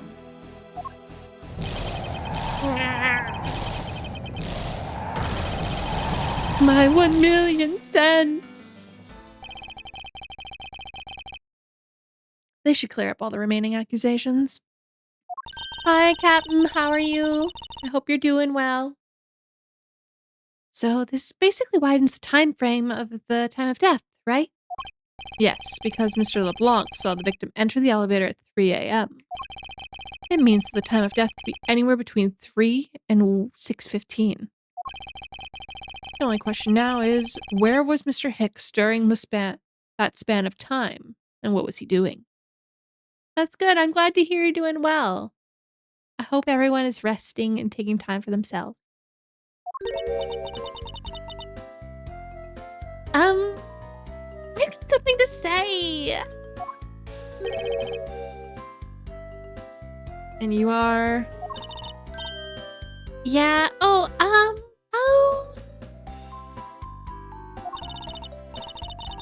I'm Cammy Mealy? I'm Cammy Mealy. I'm a flight attendant. And what is it you wish to say? Well, the story is a little different from how I just remember it. What do you mean, Cammy? I saw Mr. Hicks sitting in his chair at 5 a.m., you know. What? How can you be so sure of the time? Oh, that's right. He pushed his call button while we were parked at the transfer point.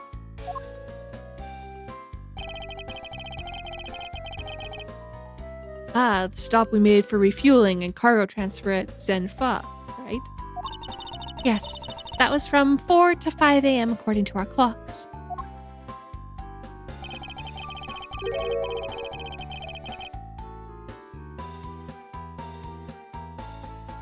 Come on, between the two of them, who would you rather wife? You gotta pick one. And during that time, did any of the passengers leave or did any new ones board the flight? Both. That's not an option, Mgak. You pick one or the other. I refuse limitations. One, the darker haired one? Tenero? No, not a single person got off in Zenfa. And what about the flight crew?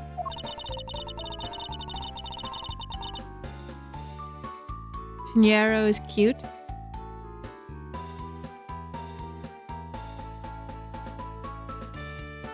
You know that one scene of the two guys? You mean the one in the Road to El Dorado? Yeah, I feel like that's me and him right now.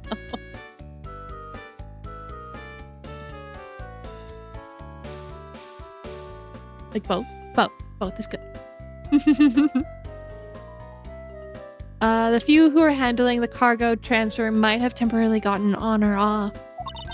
But eventually everyone, including Cammy and myself, came onto the plane.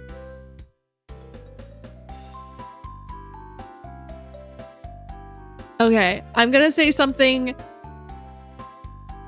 Do I expose myself here for a second?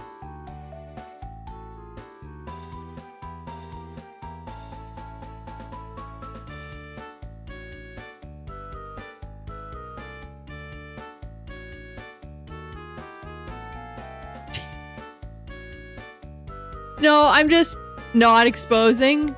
Okay. It's not like anything bad. It's just why? There's one part of this which is like, why did they need to add it?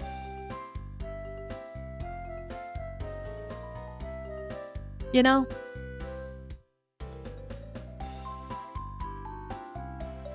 They could have not, and it would have been fine. But they did. And it's like, why? I like her. You mean her one giant tooth?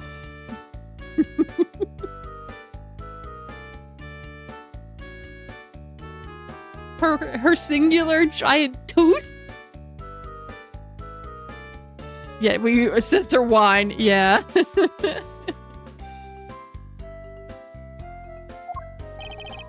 So basically, I can assume that no one left or got on to since our initial takeoff.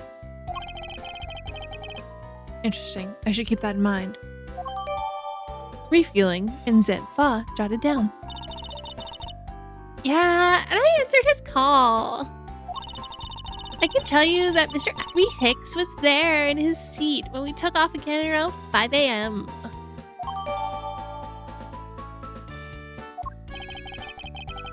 Alright, and that puts the time of murder between 5 and 6:15.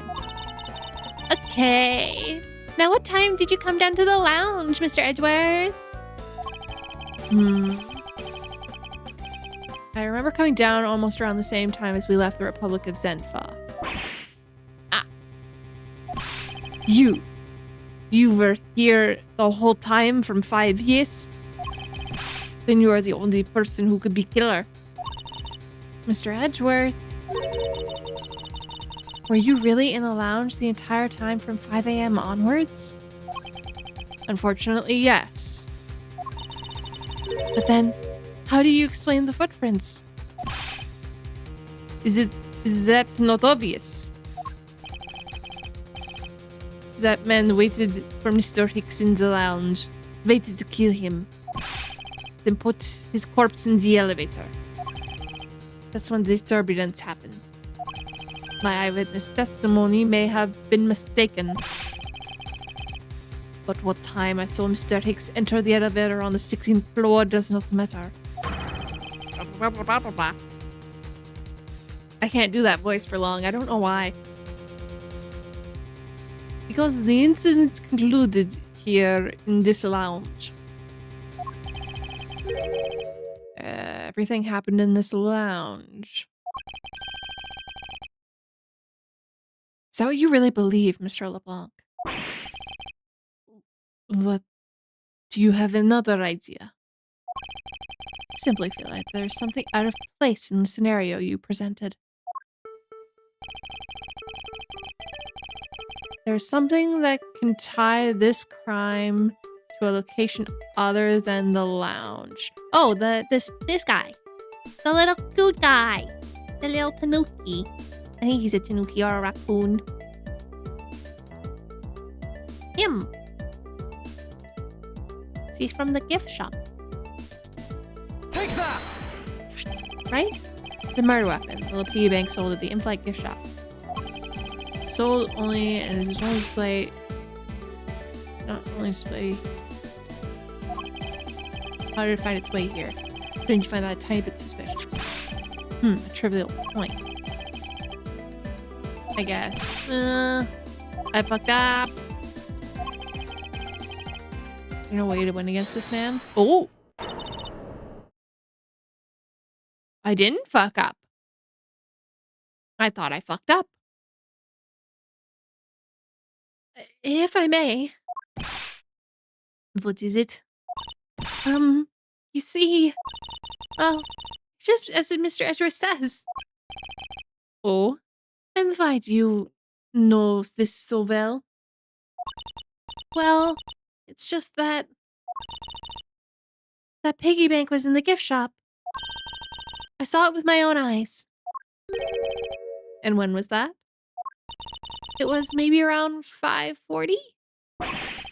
Isn't that before we hit the patch of turbulence? That's right. You were in the shop just before the turbulence. Yes, I was. Come to think of it, Mr. Nero, when I found the body, I believe you came out of that door. Yes, I did. And what's beyond that door? That's the flight attendant's room. Then, you were on the first floor. Yes. I had something to do at the shop in the flight attendant's room. So I went to the shop first, and then to the flight attendant's room.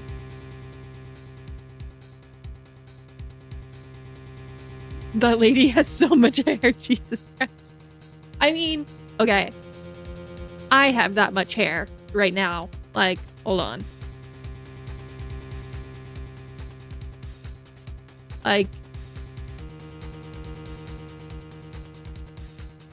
you know, yes, it's a lot of hair, but we make do.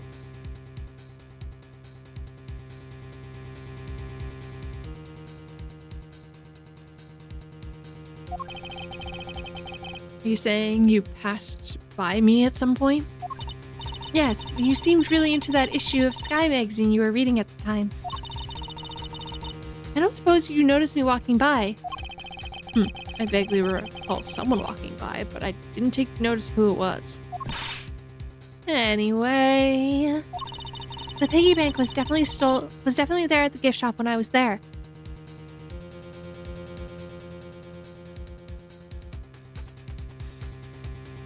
I mean, so does Miss Ivy. I love that that's her name now. Instead of Cammy, it's High Beams. Why did you go to this shop in the first place?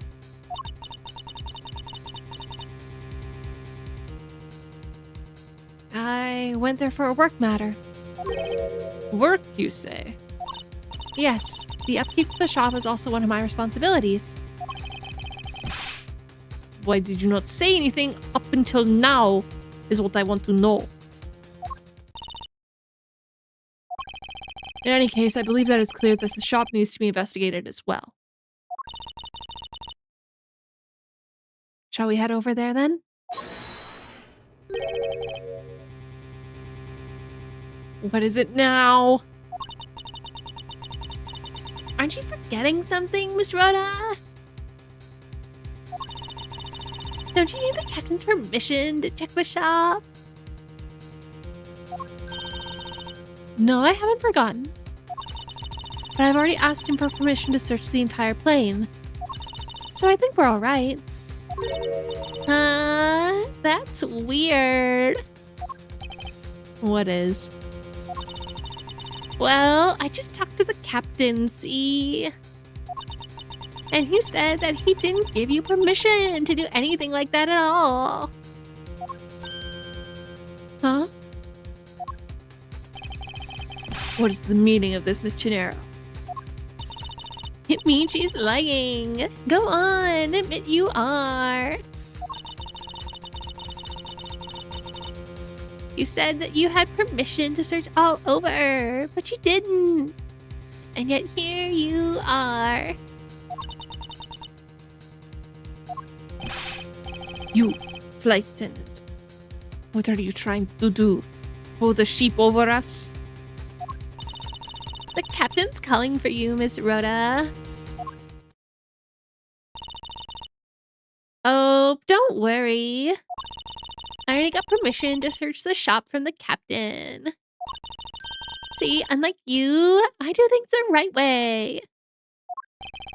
Miss Gennaro, why would you do such a thing?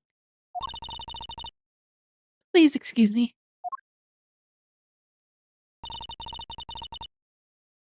Looks like I get to be in charge now.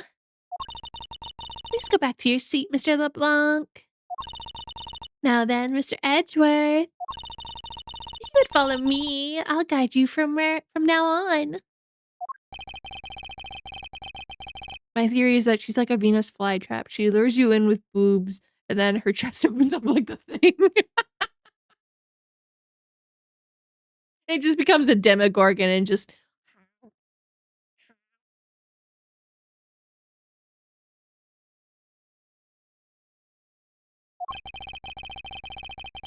Right now, investigating the in-flight shop is my top priority. I got a bad feeling about her, honestly. Nah, she just becomes a mimic. Okay, let's go to the shop, ma'am.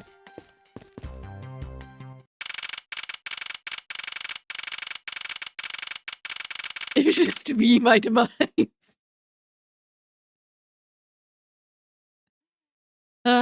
Ngak. You would be the type, I feel. If a pretty lady told you to do something, would you do it? The things gnomes will do for love, indeed. I embrace death. So this is the in-flight shop. It's quite a mess in here. You think? Guess I'll have to clean up then too. Tee. Hold it. You can't clean up a potential crime scene.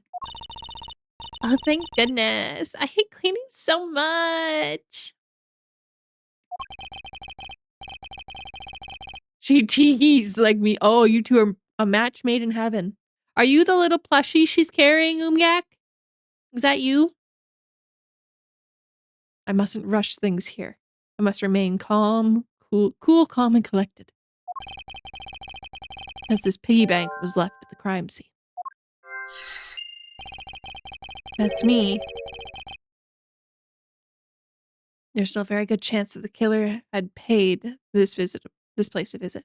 That's me. Nice to meet you.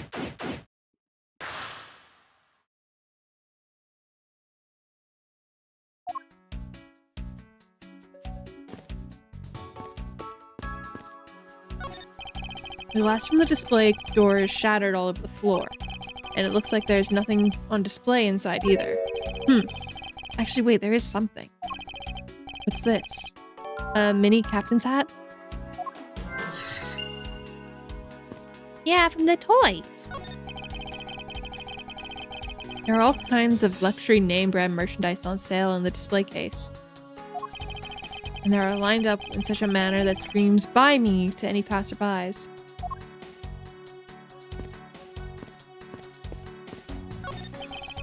Stuffed toys, just like the one Miss Mealy. Yeah. Meal. Should I say meal or mealy? It's probably meal, right? Because it's cami meal. Yeah, it's meal. Meal. It's holding on display here. They're relatively cheap, which explains why they're displayed so haphazardly. How about it, Mr. Edgeworth? You know you want one too. They're great for when you're stressed. Are you sure you want to be that toy anymore? You're good. Why do I envision stuffed animal abuse when she says that? Even more.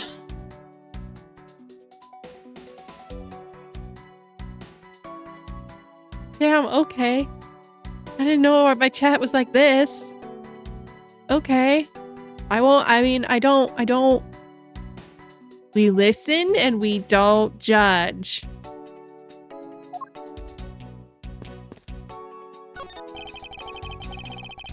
No. Oh no.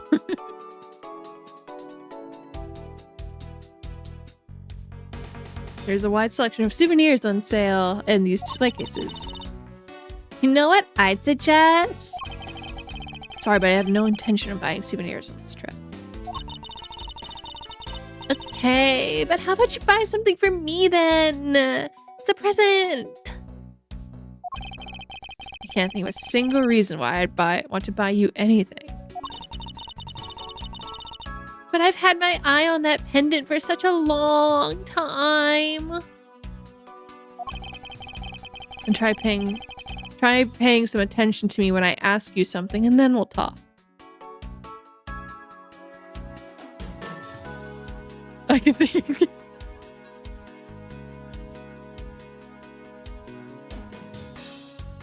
Two peas in a pod. Two peas in a pod.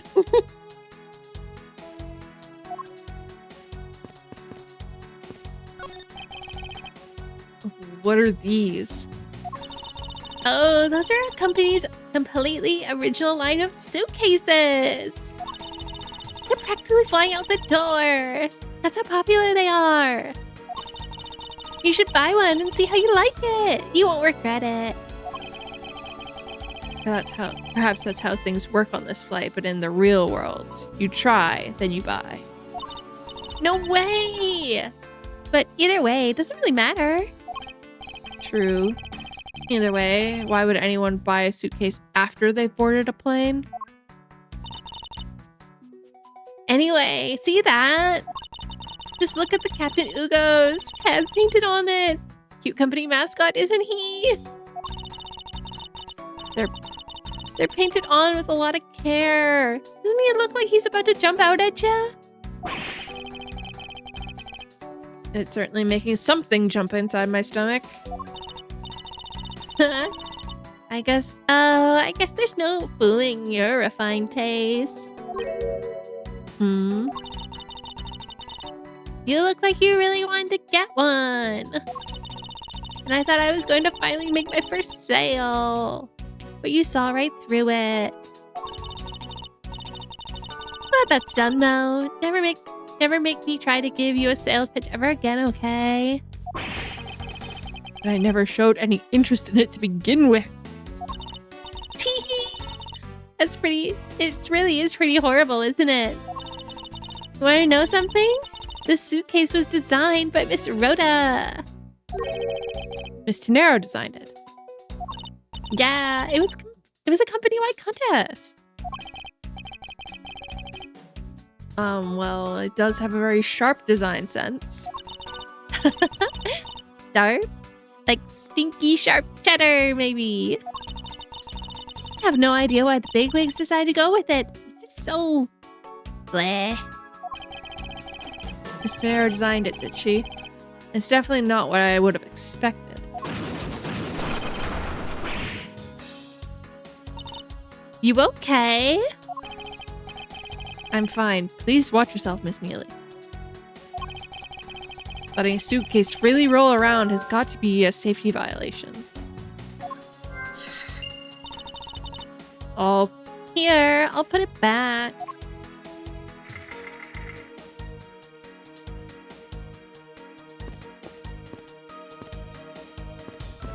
Why do you stand like that?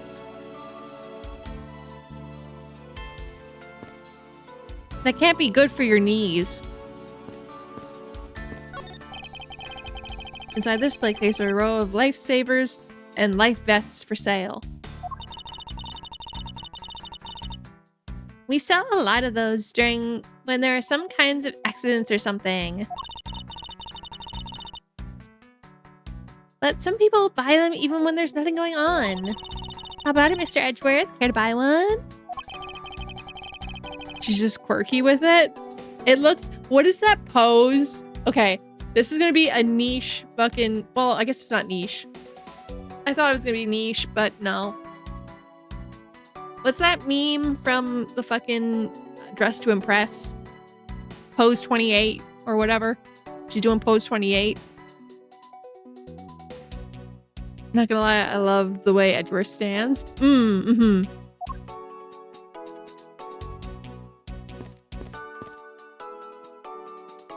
Man's got style. Oh, hell yeah. Look at this sophisticated man.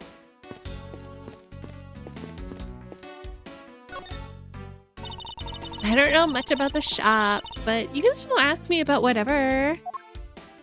Notice anything? So what do you think happened regarding this case? I mean, or he just has right posture and none of us do. Oh, I don't know. I think you're the killer though, Mr. Edgeworth. Hi. Oh. I can assure you that I am here to prove, in this shop, to prove just the opposite. What? Yeah. But it's just, you got that you got the permission to look around, you know? So don't forget that, okay? How am I supposed to thank you properly if you insist on falling asleep? Well, you know, would really show your thanks? You see that item for sale over there? Sorry, but you're gonna have to make do with my words of appreciation. Ooh. I don't know, I feel like you should lose the ruffles and leave the couple... I mean, that's relaxed, Edgeworth. You know, that's Edgeworth after he's had a few glasses of grape juice.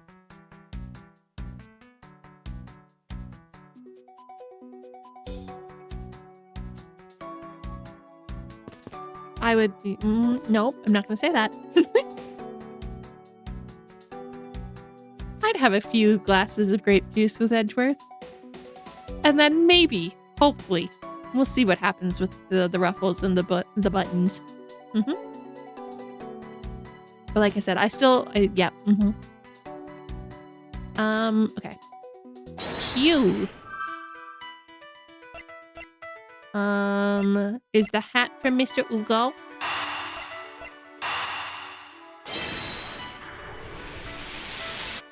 Bang.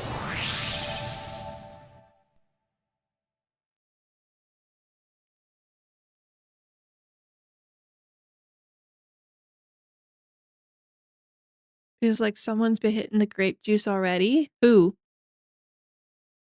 Not me. I'm sitting here with my water.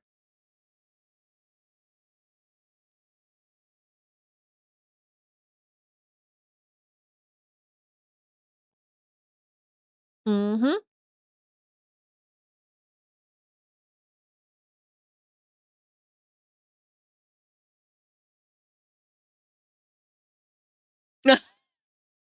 This is true.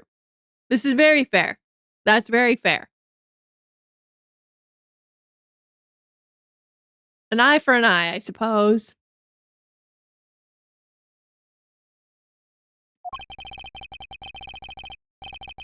That probably used to be on the piggy bank's head. Let's give it a go and see. Yep. Perfect fit. Small hat.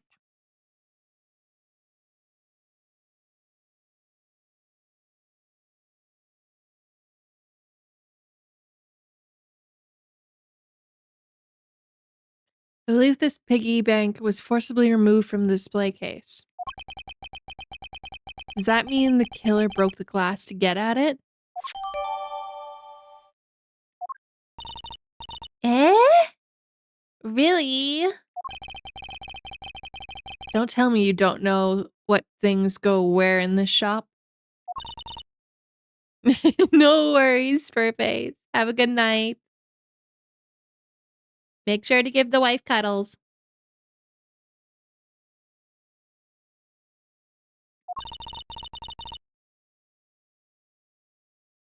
Miss Rhoda is in charge of this place. So, come on. How should I know anything? I guess that further inspection of the display case is needed. Okay. Further inspection of the case.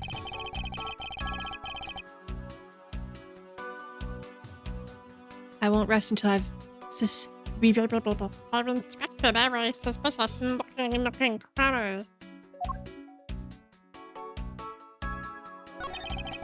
The glass on the door is broken. Perhaps is a killer who... It's a bit odd that the inside of the case is devoid of any glass shards.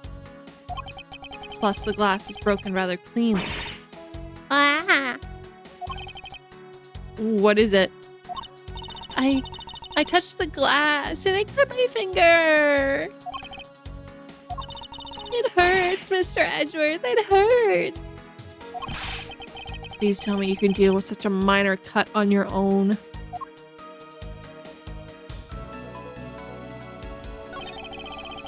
For security, there's a lock on the display case. Miss Meal, if I was to ask you about this lock...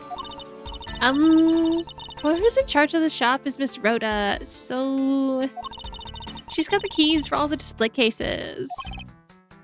I see. Oh, I bet you want to buy something. You want me to go get the key from her?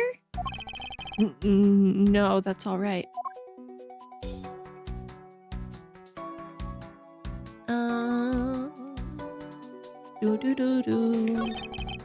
Is this the same man as the one portrayed in the statues around the elevator? Yeah, that's just a paperweight of our founder of Yugo Airlines, Mr. Yugo Hughes. On the bottom shelf, we have the cute ones. The middle shelf is the realistic ones. And the one on the top shelf is the floral version. Floral? Are you sure about that? Let me guess. You just said the first thing that came to your mind, right? Looks like I hit the bullseye. Okay. All the same. Sorry, I hit the same. It hurt.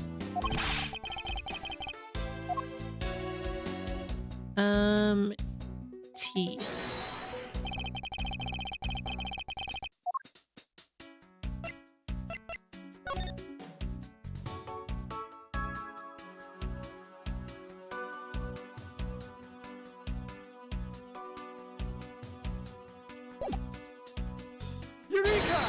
Eureka!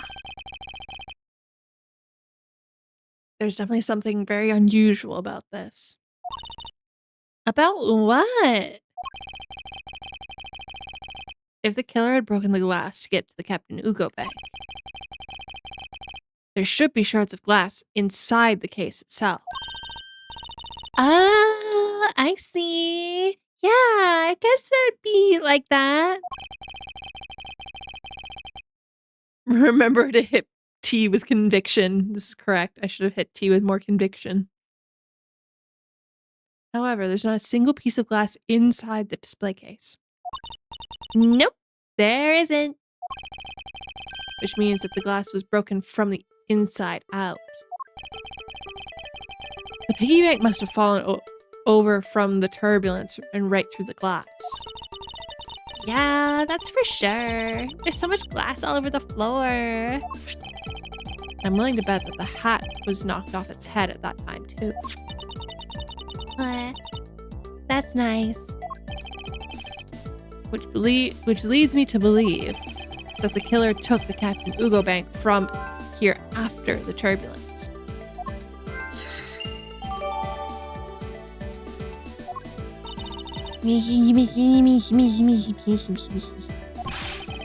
Take your power naps on your own time, Miss Meal, and listen to when I'm talking.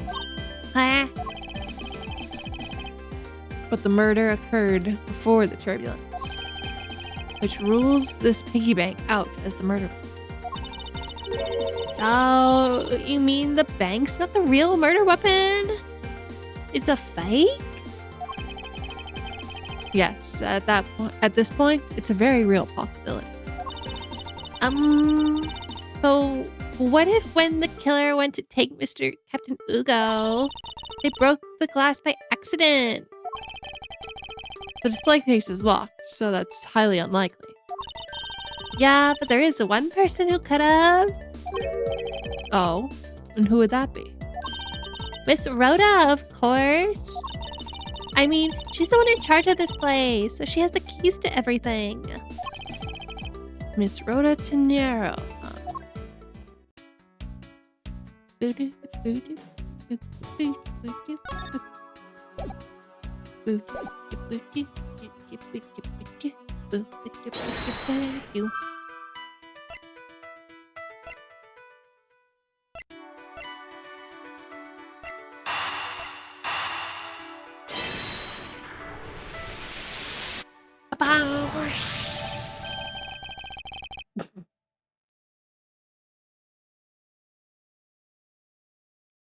There's definitely something wrong here. Huh? What's with all this sudden yelling? Tell me, Miss Meal, do you think there's something strange about these suitcases? Oh, well, sure. They totally ooze strange, like the color and the such. That's not what I'm talking about. Now pay attention. You're scaring me, Mr. Edgeworth. Sorry. Ahem. These suitcases are lined up in a bit too prim and proper. Yeah, they look a little bit uptight, don't you? Don't they? But I guess they take after its creator. Again, that's not what I meant, Miss Meal. Don't you find it a bit unusual that these cases are only things undisturbed by the turbulence? Never mind, I'd sooner find an answer inspecting these suitcases by myself. Upon closer inspection, they really are quite hideous. I wonder what Miss Rhoda would have... I wonder what Miss Rhoda would have reacted if she had heard what you just said. What's wrong? She makes a good point. It'd be wise of me to watch what I say out loud. What's this? I've spotted something that's not quite right. What's unusual about these suitcases? Well, there's two. What a nice guy you are, Edgeworth. Uh-huh. So, one is, why is this wheel pink? And two, why is it not on its standees? Where are the little standees? Take that! There's something very peculiar about these wheels. Huh? As in, there are no stoppers in place on these. Without stoppers, one would think that the turbulence would have sent it flying. and... And so, it is very likely that this suitcase was placed here after the turbulence hit. Take a closer look at it, shall we?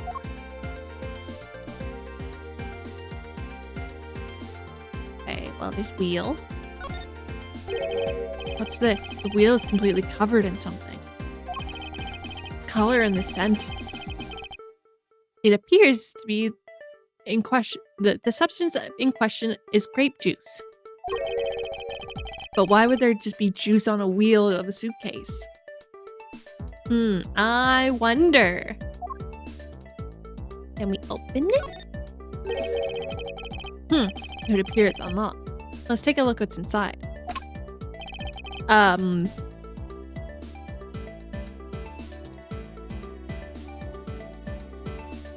That's not suspicious at all. A piece of cloth. And it's soaked with blood. Ah, it's blood. It appears that the suitcase is strongly tied to our murder after all. Investigation complete. So, explain this to me. What does this suitcase have to do with the murder? It's pretty safe to... I believe it's pretty safe to say that the killer used this suitcase in some manner. Such as to move something, perhaps. But aren't you just talking about the cloth then? That alone is too small. A larger item would be needed to move what I'm thinking. The thing I believe the killer used this suitcase to transport is... I love that it's grape juice and not life juice. Although they did kind of... If it was life juice, as you say, Kane, they definitely did take the Danganronpa approach and doing pink blood. But they don't, because this has red. And he had red, so they don't censor blood. But grape juice, oh no. Oh, how dare. How dare we mention wine. Take that! Something that would fit inside the suitcase that is also covered in blood. Sounds like a dead body, doesn't it?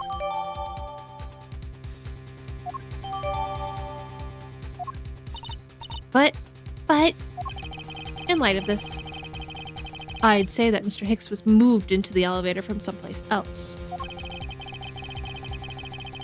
Which means that the murder was committed in an entirely different location.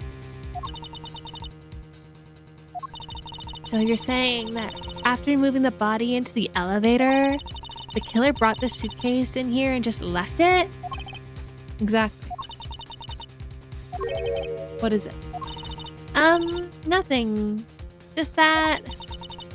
I was thinking about what Miss Rhoda might have said coming here for something. Excuse me, Mr. Edgeworth? Oh. I wanted to give you a bit more time, but I'm afraid I wasn't able to convince the captain. Very sorry, Mr. Edgeworth, but the captain feels that he's allowed you ample time. He says he appreciates it if you could wrap it up here and return to your seat.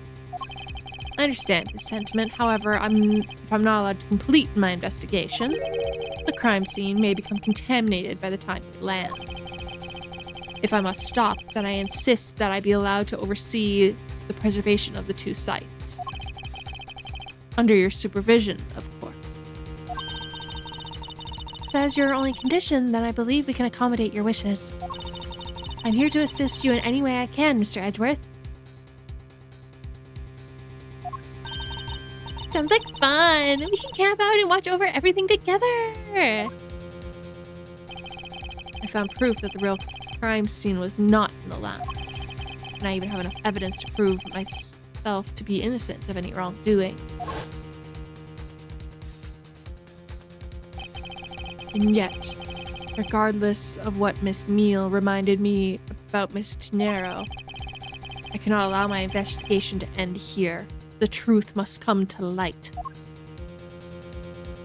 To be continued.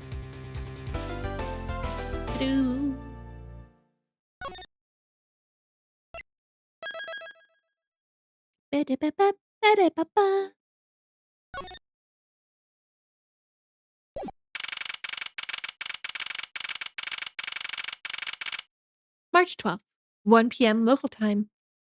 Hope Springs Airport. Oh, is this where we get Kane? I don't know if you remember. Is this where new wife comes in?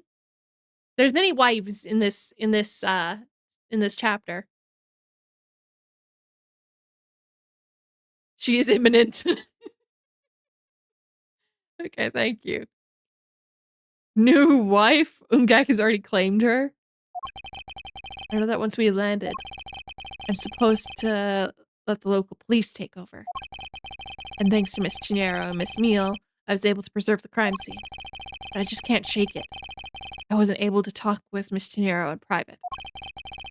So I'm left wondering what she was up to. Why did she do what she did? There must be a way for me to continue my investigation.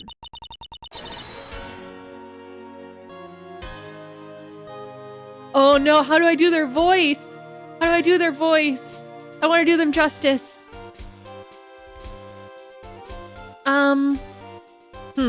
Hold on. Let me think.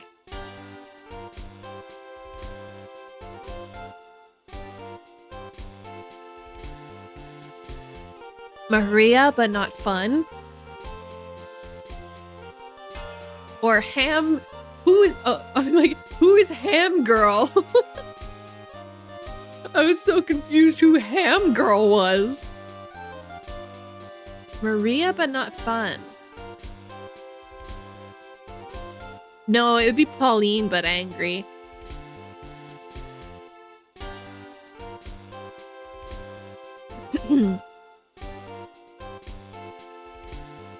I've been expecting you, Miles Edgeworth.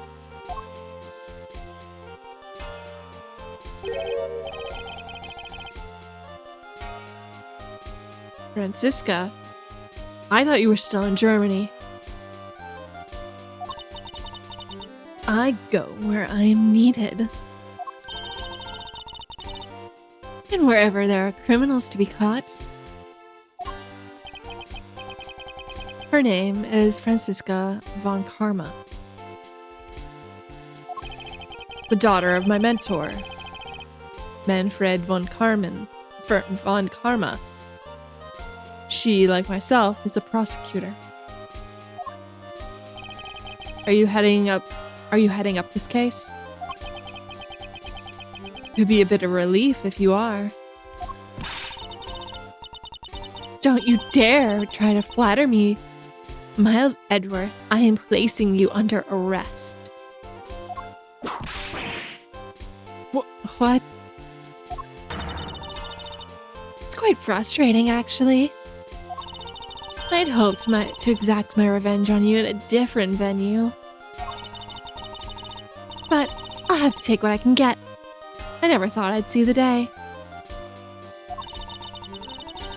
When a disciple of the House of Von Karma would become a criminal.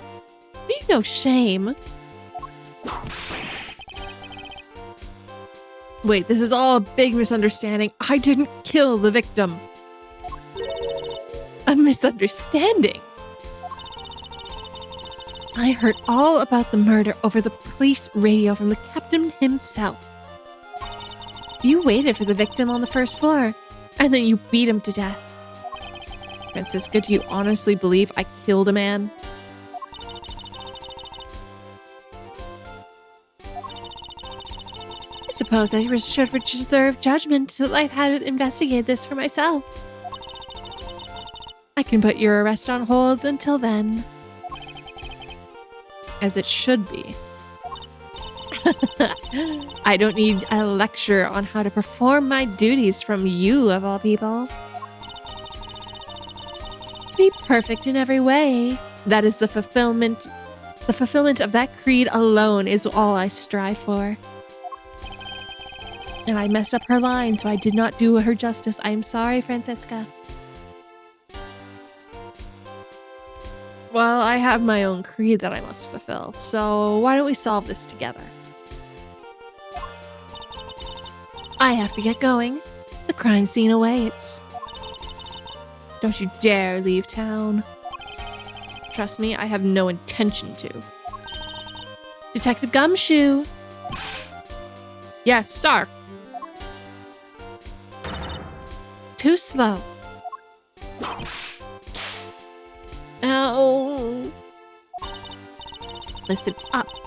I'm leaving you in charge of watching this man. Don't mess up. Understand? Mr. Edgeworth, I'm supposed to guard him? A simple yes or no, detective. Yes, sir. Understood, sir. Just leave it to me. Miles Edgeworth. If you interfere with my investigation, I'll arrest you on the spot. Are we clear? Now then, if you'll excuse me. Good to see you again, Mr. Edgeworth. Sir, boy, am I glad to see you're okay. Thank you, detective. I believe in you, sir. You can lean on me. I'll get you through this.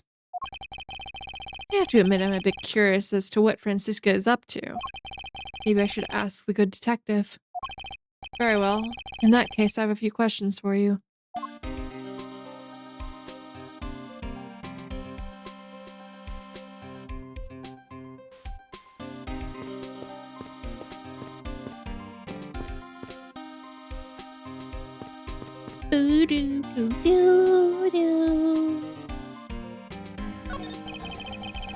This man was in first class with me. He's quite shaken up after the whole affair.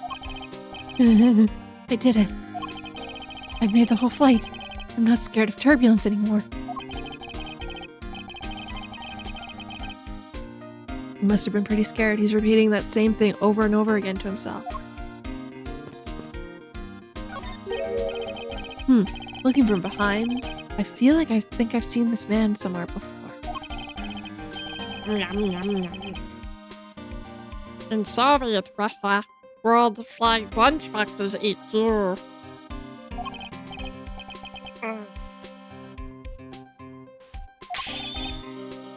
Found it though.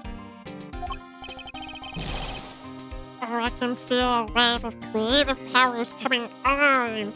It's over 9,000. Wow.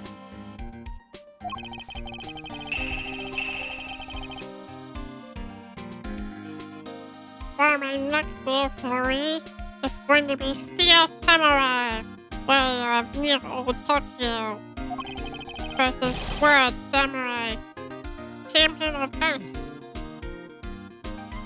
It's gonna rockers, so many boxers.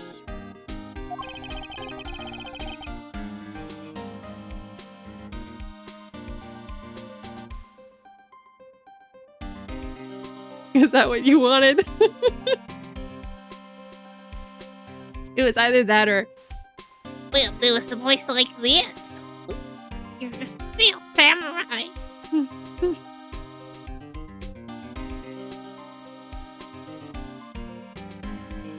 I'm getting a movie. You are, apparently. So the Steel Samurai is finally getting a movie.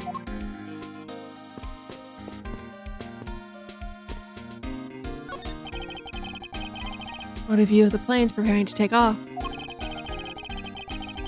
Besides the turbulence, there's really not all that bad of a mode of transportation. So was that a good... What is your boxy?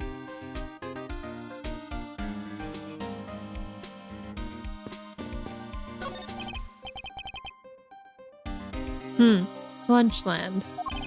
Not bad. I guess it's gotten big enough to warrant its own branch shops. You guys ever type like that?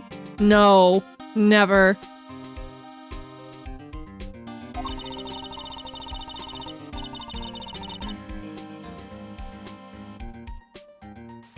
I'm pretty sure I would lose my mind if I typed like that. I recommend our airport special World Flags lunchboxes, only available for a limited time. We have a variety of lunchboxes made up to look like different countries' flags. I wonder if they're aiming to take Lunchland to the international market. Okay, Gumshoe, I ignored you long enough. Hello. Initial investigation. How's the investigation going? We shipped the body off to the coroner's office. And we're taking statements now, sir. Sounds like Francisca. She's always good at quick responses to a case. I'd say she was a little too quick, sir. Oh, how so? I rushed over as soon as I got word of the affair, sir. But somehow when I got here, Miss Von Karma was already barking out orders at everyone. It's kind of creepy. Although she knew as though she knew there had been a murder or something. And had come in advance awaiting your flight's arrival. That is sort of odd. No, she just has a little crush. She just wanted to get a little look at Edgeworth. She did show up rather quickly and out of the blue. Plus, I don't get why she's here in America. There must be some backstory to this all. Franziska Von Karma.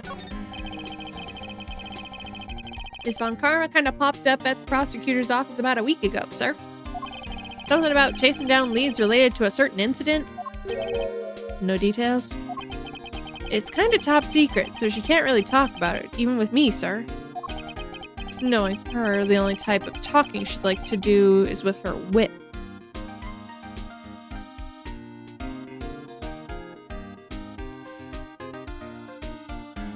Would you let her talk with the whip?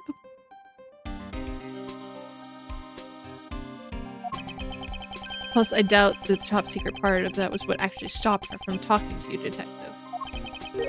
Although I wonder if in her case has anything to do with mine. Yeah. At least you're honest, Imgak. At least you're honest. I appreciate it. Anyway, that was about all the info I've got, sir. We should find out more as we investigate. Yes, it's high time we resume my investigation. Only on Thursdays? Why Thursdays? What's Thursday?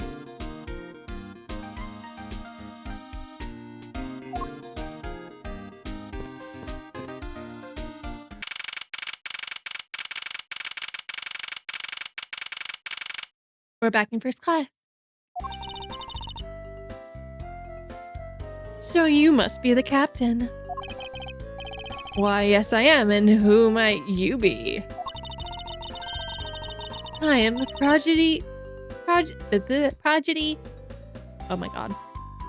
prosecutor, Franziska Von Karma, and I have a few questions for you. Don't you dare, Captain! Getting friendly with another woman. I'll never forgive you if you do. What are you talking about? I only have eyes for you, my dear Cammy. I wouldn't bet money on our dear captain to be much of a reputable person.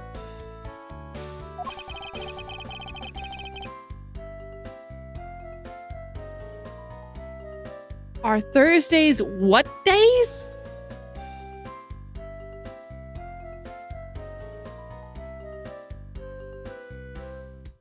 No. Okay. Are you sure you don't want to ask the captain some questions, sir? He was in the cockpit the entire time. I highly doubt he would know anything of use. I'm gonna regret typing this.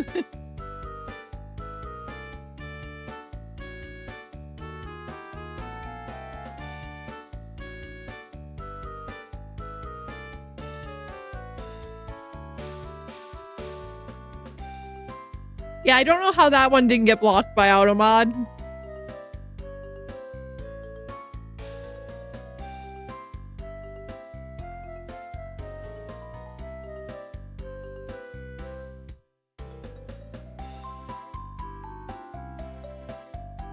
This... Oh, Lord. Anyway, I'll leave that type of witness to Franziska and her whip.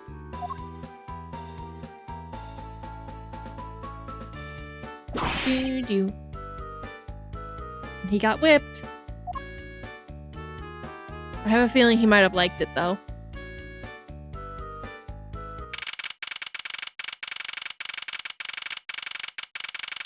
We're back in the lounge.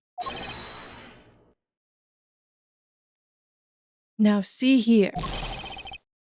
Ah.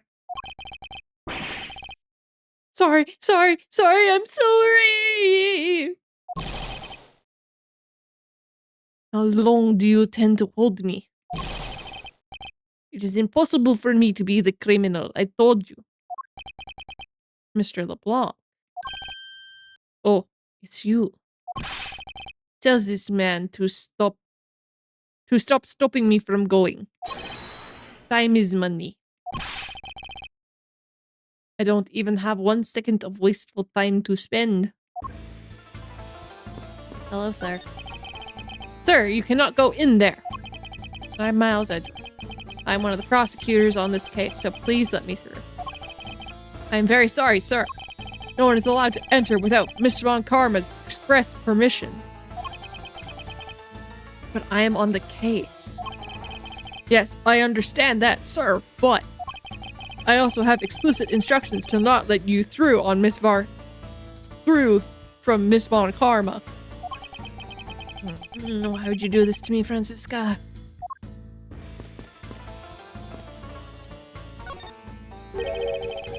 Did you finish taking a statement yet? Yep, all done, sir. I do not concern if you are not done examining the cargo hold. I want my cargo back. LeBlanc's cargo. If there is a single scratch on my art, you will pay. Art? What sort of art? Mr. LeBlanc is an art dealer, so he's got a bunch of artwork down in the cargo hold, sir. It's practically a mountain of them, large and small.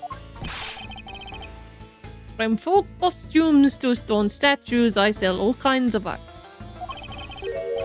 Folk costume. Speaking of which, Mr. LeBlanc's hat.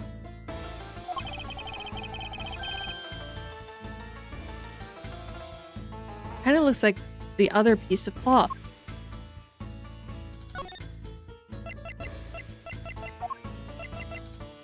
This one, please.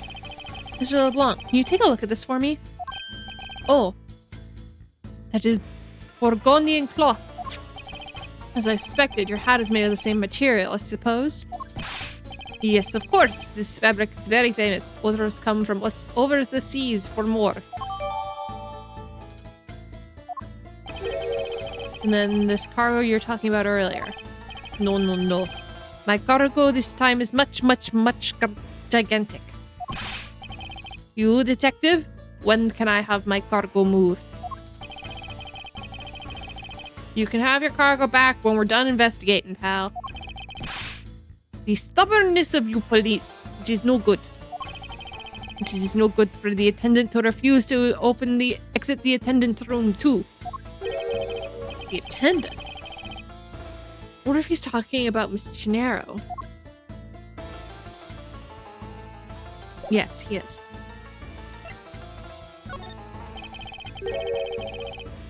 What do you mean by that attendant, Mr. LeBlanc?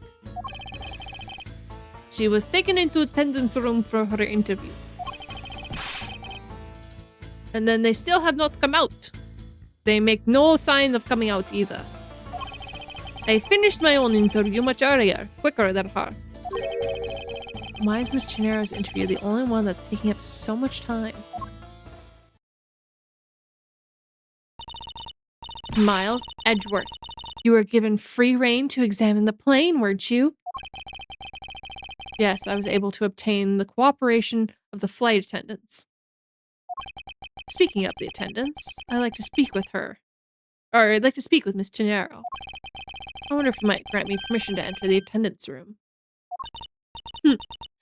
Before I do, you still have to clear up a few issues surrounding your own circumstances. I understand. You may have tricked those attendants with your sophisticated talking. But you can't pull the wool over my eyes, Miles Edgeworth. Da da da. Nah.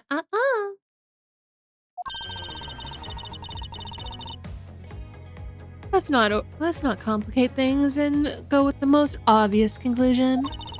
The scene of the crime was here. In this very lounge, the body was discovered. From that time, the victim was seen calling for an attendant until his body was found. The only person in this lounge the entire time was you, Miles Edgeworth. This unmistakably makes you the likeliest suspect. The likeliest suspect, Francisca? You have a problem with that? No, but it's not like you'd use such vague wording. Usually are a bit more absolute. I'm simply trying to watch out for you. Now, or is my kindness too hard for you to comprehend? Thank you, but your leniency is unnecessary, for I will prove my innocence soon enough. I want to continue my investigation. I'll have to break her line of logic. Fast.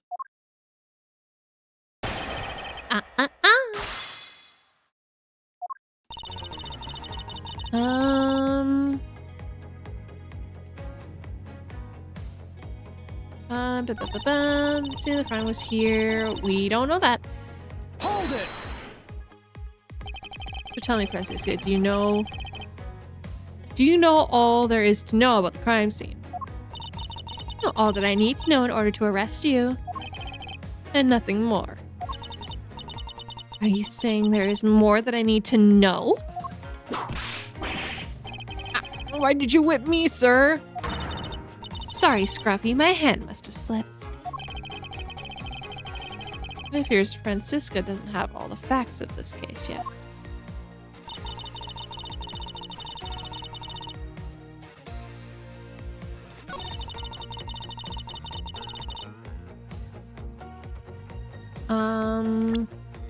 Hold on, I gotta confirm.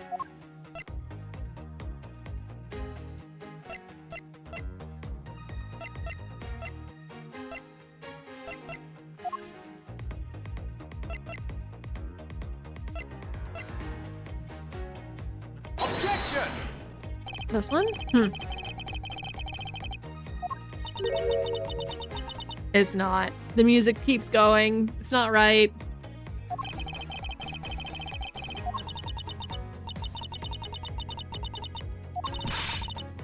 Buy yourself time. God damn it. No, my first wrong. You were doing so well today. My first wrong.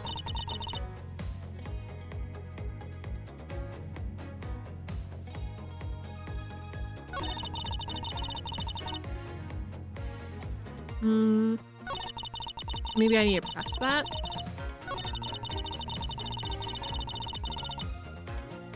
Hold it!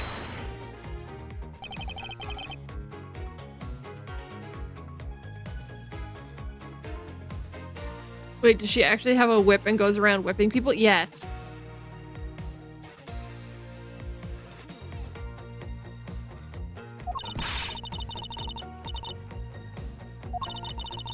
I'm talking about how Mr. Hicks was seen calling an attendant at 5 a.m.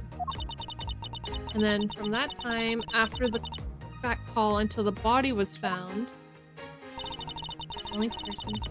What do we have that's evidence?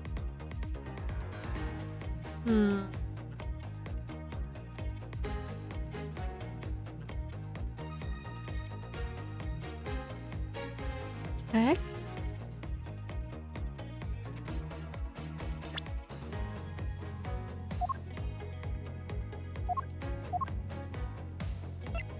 Because, like, we have was in his seat when we took off again at 5 a.m.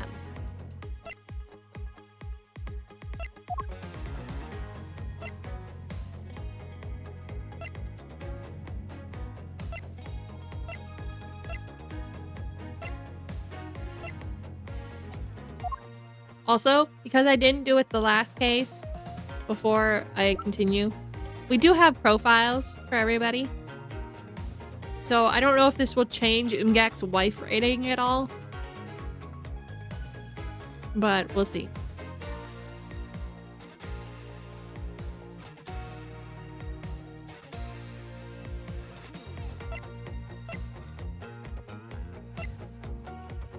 So Miss Tinero is 24.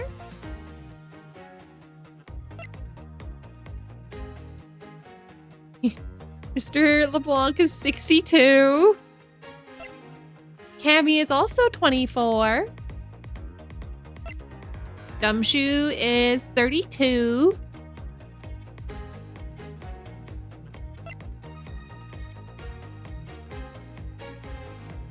Yeah. Wait. And European Republic? Yeah. Oh, she's a bit too young. Yeah, I was gonna say this might change your opinion. She's a little young. She's just a tiny bit young. What's wrong with the Northern Republic? European Republic?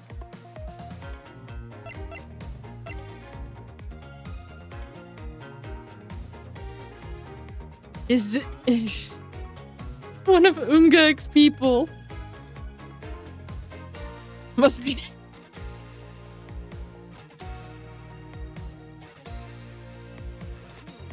Well, I think I've given him kind of a broadly everywhere accent, so. Okay. You've signed your death. The Brotherhood is falling apart because of the Danish. Okay, hold on. Okay.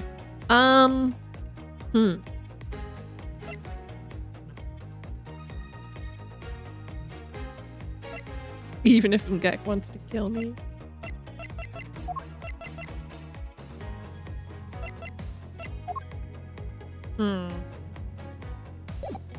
You know what? I'm just gonna press everything and see.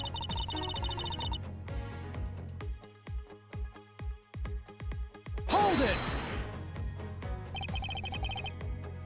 Oh, I already did this one. Whoopsie.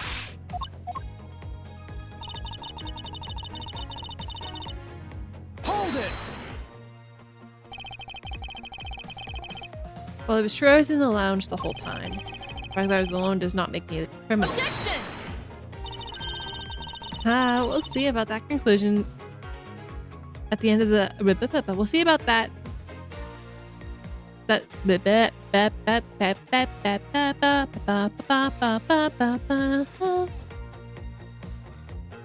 We'll see about that at the conclusion of this investigation. However, there is one thing that even you must admit at this time. That unmistakably makes you the likeliest suspect. Okay, I'll go back through the things.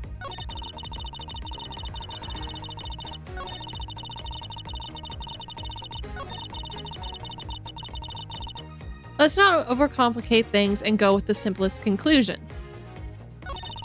The scene of the crime was here, in the lounge that the body was discovered. Oh, wait. Yeah. Hold it! Oh, I hit the wrong button. It's the suitcase, not the... It's the suitcase. That one. Not the dragging.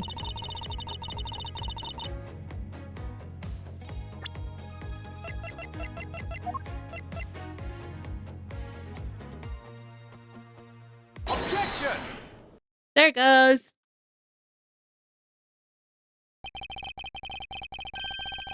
It appears that you don't have all the information you needed after all. What does that mean? I found a nice piece of evidence just before I was forced to stop investigating. A piece that proves that the body was moved from a different location. The killer used this suitcase to move the victim's body, meaning that the real crime scene is not in this lounge at all. Objection! Now who's the one rashly jumping to conclusions? Excuse me. All you did was find a piece of cloth inside the suitcase. That doesn't prove that the body was moved. It could be that the killer simply chose that suitcase as a good place to hide the cloth. I expected you to come to that conclusion.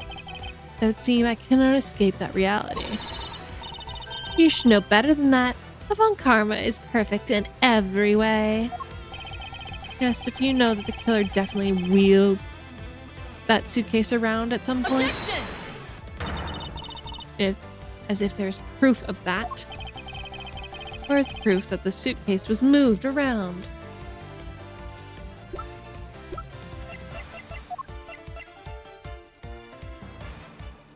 Isn't it just the suitcase again? Or is it the wheels? Like, it's the wheels, right? I can't remember if it's... I don't know if it'd be this for the drag or this because we can show the wheel.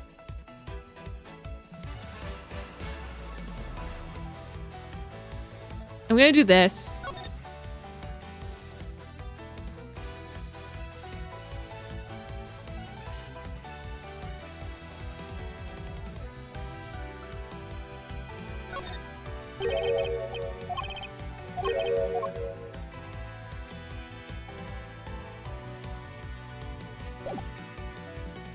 Take that!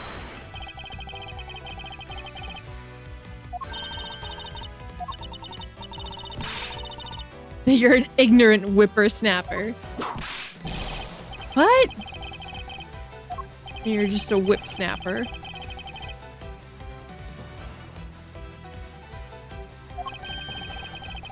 Yeah, then it's gotta be the lines. It was one of the two. Take that!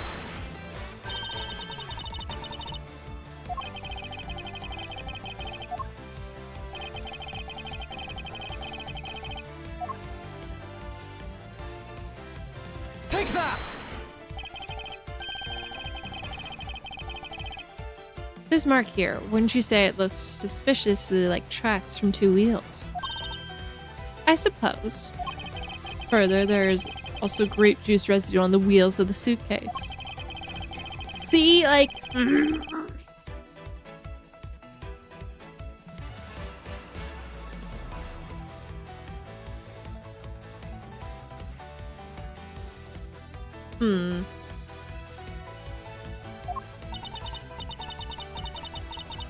I suppose that means that the killer did move the victim's body from somewhere else. I'm glad you've come to your senses. Objection! Not so fast. This does not put you in the clear. Not by a long shot.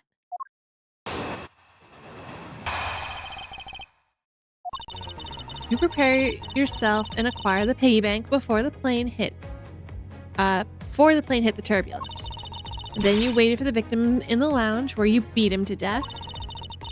Then, while you were in the elevator with the victim's body stuffed in the suitcase, the plane hit a patch of turbulence that threw the body out from within the suitcase. With no way out, you hastily put the suitcase back where you got it from and pretended to have discovered the body.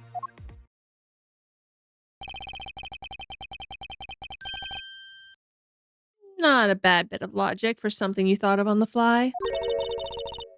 Just what are you insinuating? That'll show you exactly how flawed your logic is. No matter how strong of a face you put on, not even you can hide your fears from me. I'll expose that flaw in her logic with one fell swoop.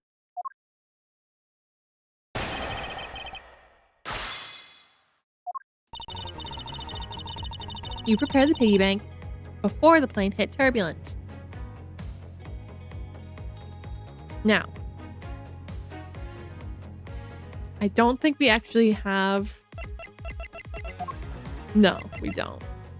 I hate that. I hate that. It's a piece of evidence. Let me use it. Hold it! Yeah, the glass. No, it's the glass. How do you suppose I was able to break the piggy bank out of its display case? As I recall, the case was locked.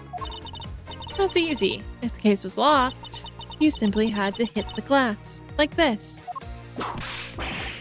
Yow! You shattered my heart of glass! She wants to talk about in-flight shop in the Occult bank, does she? Well, that takes care of how you obtained the murder weapon.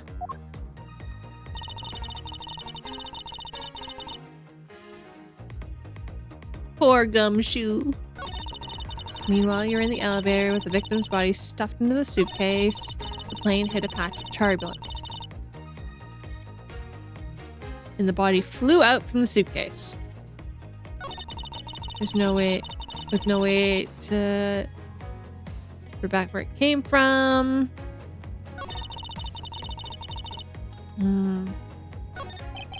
The logic is reasonably sound. A large majority of it reflects, and a large majority of it reflects the truth. There is one point that is not quite right.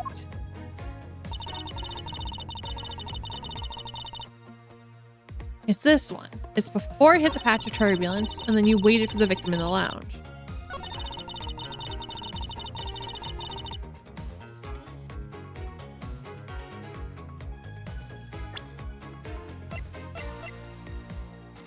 Oh, it says this was taken out of the display case in the in-flight shop after the turbulence. Objection! Okay. The fact that you took this piece of evidence into account in your testimony is to be commended. Your legal prowess is certainly something to be feared. Evidence and logic. Essentially the tools. Essential tools to those who stand in the courtroom must learn to master. But what if there's a fake piece of evidence thrown into the mix? A fake? This Captain Ugo piggy bank is just such a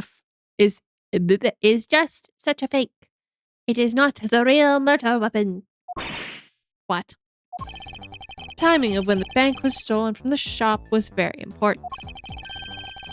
And it was taken after the turbulence had occurred. Then what about the blood on the bank? What do you make of that? I assumed it was added after the murder when the killer fabricated the weapon. Hello, Che. I hope you're doing well. How are you? How's it? I hope you're doing well. We're playing a little bit of Ace Attorney Investigations. It's my new weekly special. Yeah, I'm okay. That's good to hear. I'm glad you're doing okay. Looking at it this way, the killer basically did 3 things after the turbulence. After exiting the elevator, the killer brought the suitcase to the shop and left it there. I finally got my room organized. Hell yeah. Hell yeah. I know, I gotta do a big spring clean here and get the things organized. I feel like it's always nice to do in like April. But I'm glad you got that done. Then the killer proceeded to pick up the piggy bank from the floor and took it to fabricate the murder weapon by hitting the victim on the head. I'm glad you moved. Oh, fair. That is very fair. Well, I hope you had a good move. Hopefully it wasn't too stressful. Finally, the victim's wallet was planted on my personage and in my pocket, to be precise. Got to sort out the living room a little bit more, but I think we should be done. Yeah, that's fair. I feel like it's easier to tackle one room at a time, you know? My arms are still sore. That's fair. Yeah, I remember moving is not fun. Moving is not fun. But once you're in there and settled, it's so much nicer. It's just that first little bit. It never is. No worries, Samu. Thank you so much for stopping by. Thank you for the care package. How you been doing though? I have been okay. Today has been a little bit of a roller coaster, but we're doing good. We are doing good. Thanks for having me. No worries. Thank you for stopping by. Get some good sleep.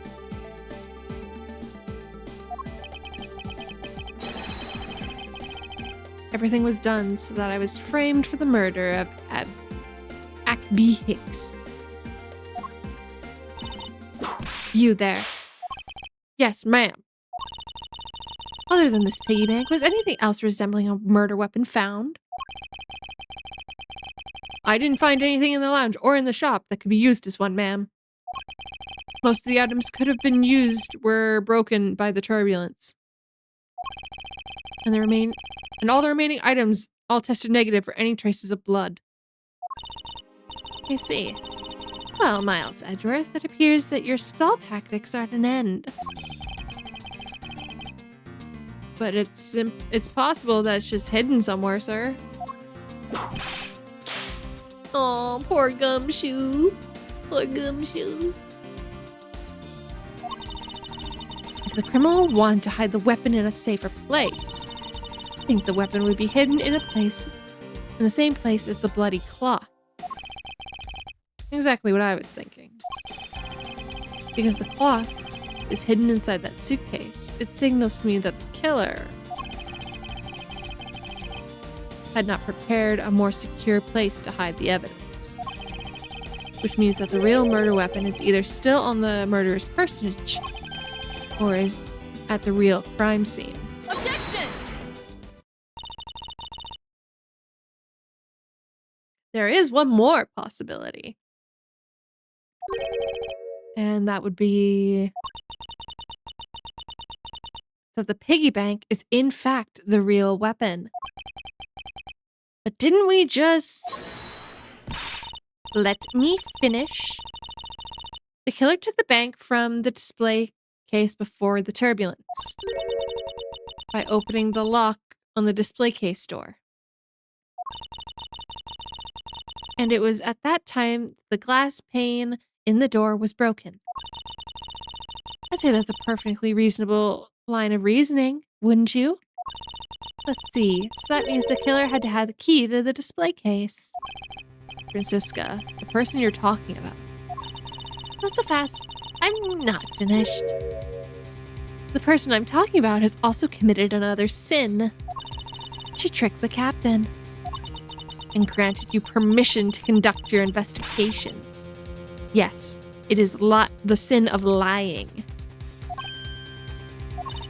Speaking of, I recall you also wish to speak with her. Yes. Very well. Permission granted. But only if I can sit in on your interrogation. We do understand each other. I have no intention of interrogating her.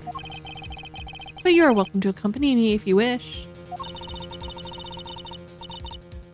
Miss Chinero is in the flight attendant's room. Let's move. Be-dee-dee-doo. Boo. Boo. Boo-dee-dee-doo. Hello, ma'am. And you can tell whose bed is each other's. So you're the one that poked around inside this plane without the captain's permission. Deviating from the flight attendant's manual is very unbecoming, you know. What were you hoping to accomplish by doing that?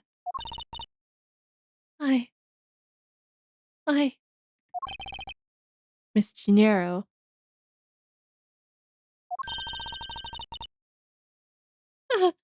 Mr. Edgeworth, you're here too. Can you please help us shed some light on why you did what you did? All right.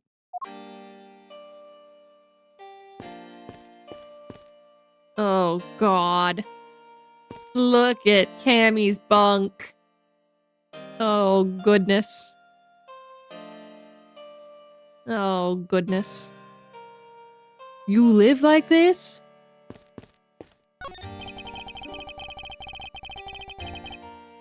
What's with all the junk in these boxes? There's no rhyme or reason for any of it. That's our lost and found, Mr. Edgeworth. Let the girl live her life, even if she's like... Ungak, are you sure you still want to marry her? Love rat wife. Okay, yep, that answers my question. Gold crowns and swords and necklaces? It's like a treasure trove in here, sir. The fact that these were left on a plane implies they were carried onto it to begin with. Something tells me that it's time for Yugo Airlines to send its metal detectors out for repair.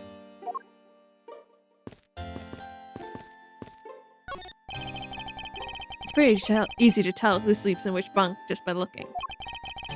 Also, how do you only have 2 flight attendants for your entire airplane? Or is this just for first class?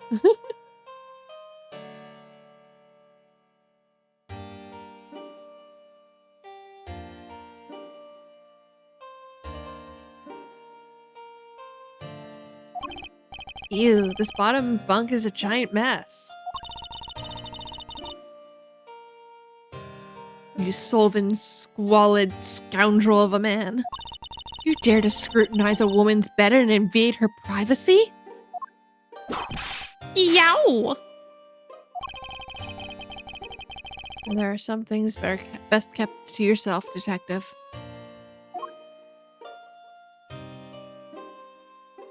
How many do we know? 6.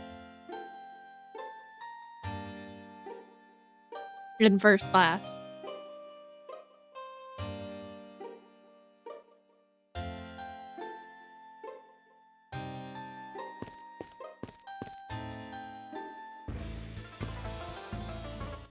Oh, I went the wrong way. I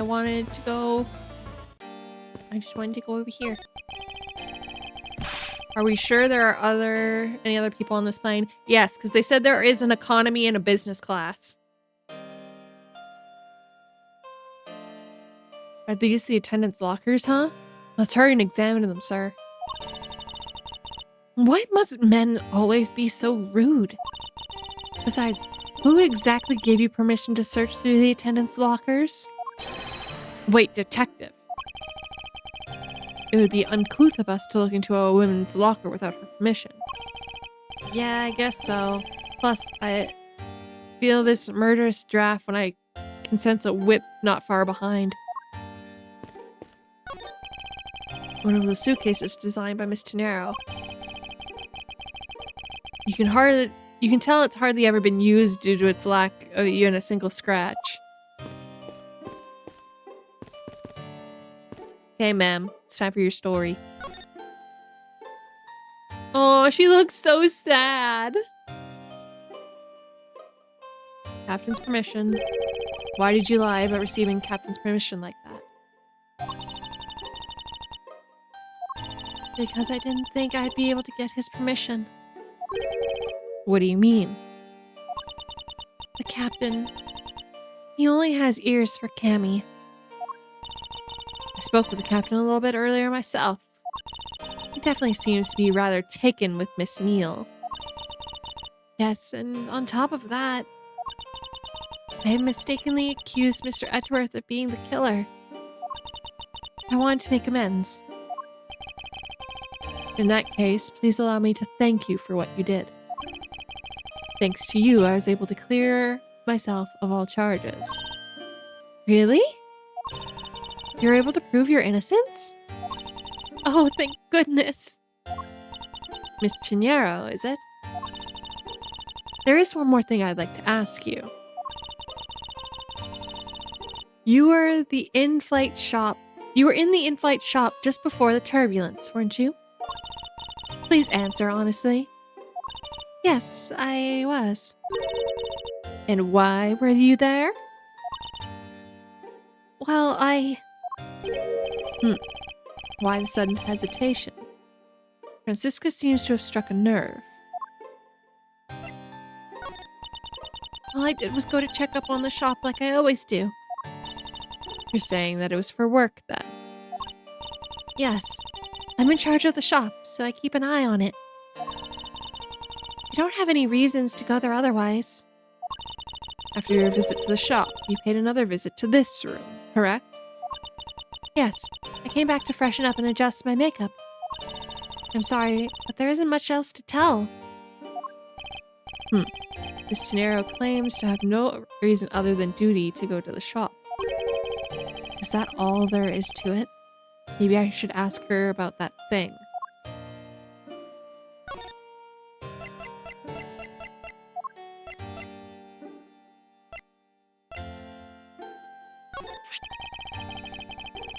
If you could, please take a look at this for me, Miss Tenero. Oh, the suitcase. Yes, about the suitcase. You're the one who designed it, correct? And I think I figured out something else about it. The suitcase is the real reason you went to the shop, isn't it? There's nothing you won't find out eventually, is there? Would you please tell me more about the suitcase? Yes, well, I was interested in seeing how the suitcases I had designed were selling. No, that's a service. No, that is a service professional. I'm not supposed to care. But I really want to know. And I was glad to see that it was the last one there. The last one there.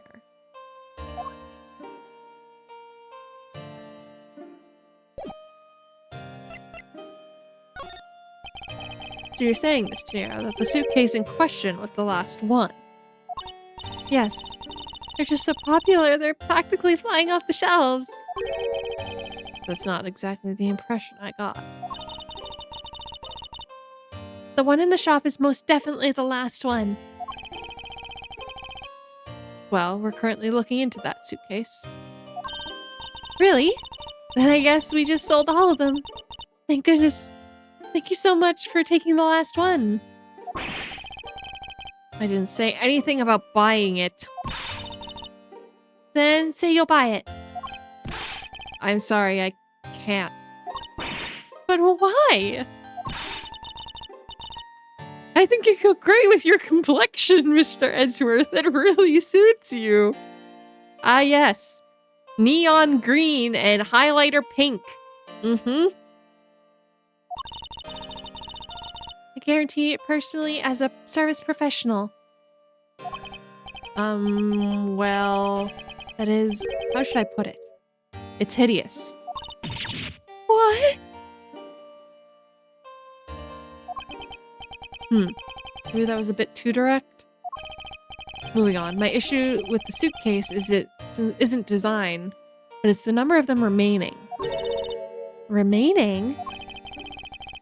There are two cases in the in-flight shop when I investigated it. Two? But that's impossible. I'm sure there was only one. Looks like her story has generated quite the contradiction. When I left the shop, I'm positive there was only one suitcase there. Something is amiss here. What could the meaning of this inconsistency be? By the way, Miss Chinero, what is one of the suitcases doing here? That's... I thought you said there was only one left. That one is, it's mine. I've used it for a very long time now. She used it for a long time? I think not. Mr. Nero, I'd appreciate it if you didn't lie to me. Excuse me? I don't believe for even 1 second that you've used this for a long time. What proves that it hasn't been used in nearly as long as Mr. Nero says. Bitch, you keep the price tag on? Take that! Tell me, Miss Chinero, is it also a habit of yours to keep the price tag pristine on your suitcase? What is the meaning of this? Why would you lie about a suitcase? Despite having faith in her design sense, sales numbers made her cry bitter tears. The truth is becoming increasingly clear to me. Miss Chinero, I think I understand. I know what you're trying to hide. Now then, this suitcase was originally in the in-flight shop. Seeing as how the price tag is still on this suitcase, one can only assume it was found on the floor for sale in the shop. And the person who bought this suitcase was you. PST with conviction. Take that! It was you, wasn't it, Miss Gennaro? I hate to say it, but the suitcase that you designed, it wasn't sold very well, has it? And you saw how poorly the design that you poured your heart into was selling. You were deeply hurt. That was when you wanted to make it look like it was selling by itself, by buying it yourself. Isn't that right? Then the reason you went to the shop and came back here was... Sorry. All I really have is my job. I was overjoyed when my design was chosen. I thought that maybe I had finally accomplished something. But the suitcase didn't sell well. It's because of the design, isn't it? All because, as you put it, it's hideous. I can't say that they chose a great place to sell them either. We weren't selling a single one, and they were just sitting there collecting dust.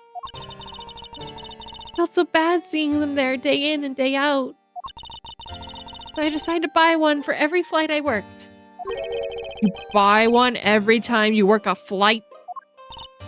I see. So in order to keep your resolution, you went and bought one today as well. Yes, and here's my receipt for that purchase. This receipt is clearly time-stamped 5/40 as well. The truth is, there's still a bunch of them left unsold. They're planning to scrap the remaining ones that at the end of this flight. Miss Gennaro, where are the other suitcases? They should be down in the cargo hold. And the suitcase the killer used could very well have come from the cargo hold. Mr. Edgeworth, you don't think that the killer used one of my suitcases to... Yes, I do. The killer used one of your beloved suitcases to move the victim's body.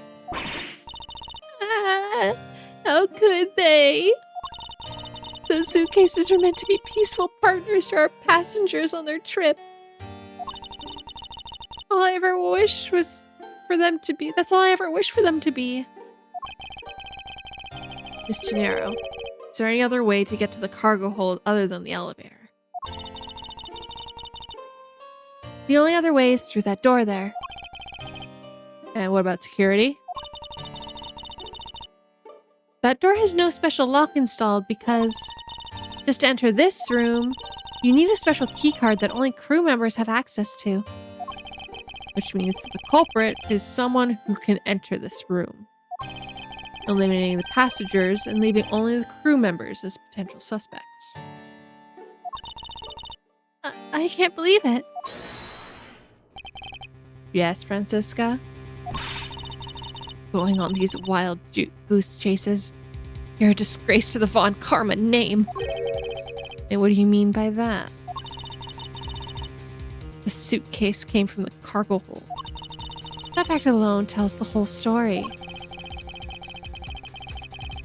Yes, which is why I said the culprit must be a crew member who used their keycard. Miles Edgeworth. You're proposing the killer rode the elevator from the cargo hold, correct? Yes, that's the only realistic possibility. That other attendant, Miss Meal, I asked her earlier, and she had this to say. Francisca got information out of Miss Meal. In order to make the elevator go down to the cargo hold, a different keycard is required. A different one. Yes, and only one person holds that particular card. Is you, Miss Rhoda Tinero. Yeah. Actually? Thank you. Yeah, that's essentially what Edgeworth is like. Welcome in, Epic. I hope you're doing well. Ah! What? Is this true, Miss Tinero? Yes, I keep that keycard in my locker at all times. Could you please show us that card right now? Yes, hold on.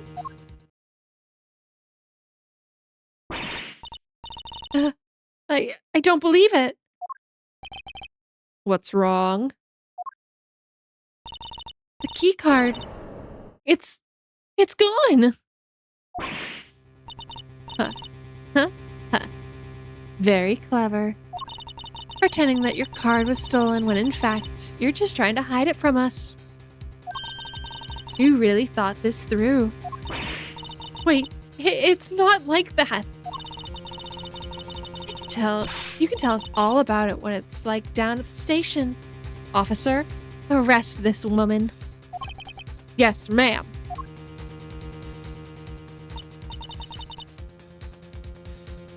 Mr. Edgeworth.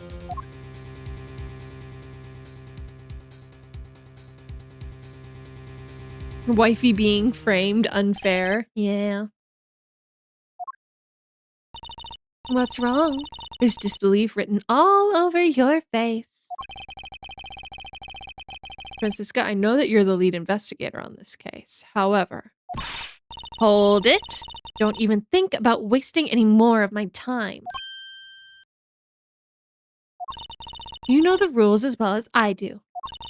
Evidence speaks louder than words. Even if this isn't a courtroom, that basic tenet still applies. I intend to investigate the cargo hold now. What will you do, Miles Edgeworth? I intend to do likewise. To be continued. That slimy guy, clearly. Hmm.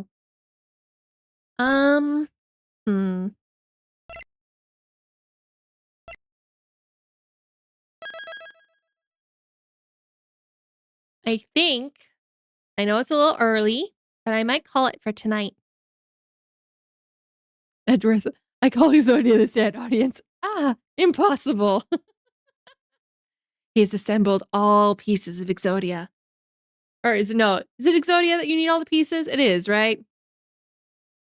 Oh god, my lack of Yu-Gi-Oh knowledge is showing. Oh no. Listen, I was like 12. I don't remember Yu-Gi-Oh.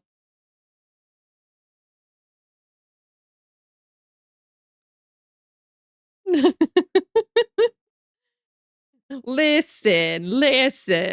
It's been a long time. Cut me some slack, you know? But thank you all for being here tonight. I really appreciate it. Let's see. Is anyone playing anything?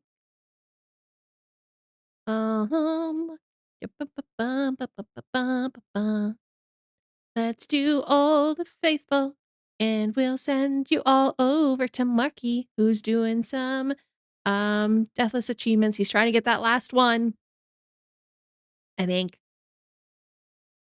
Oh, he got all the achievements. Hell yeah. Now he's just doing a casual playthrough of Super Meat Boy. Hell yeah. Okay, we're going over there. Let's go say hi. Go say hi. Thank you all for being here, and I will see you tomorrow for more Infinity Nikki. Please take care of yourselves, and I will see you then. Okay. Bye-bye. Bye-bye. Bye-bye.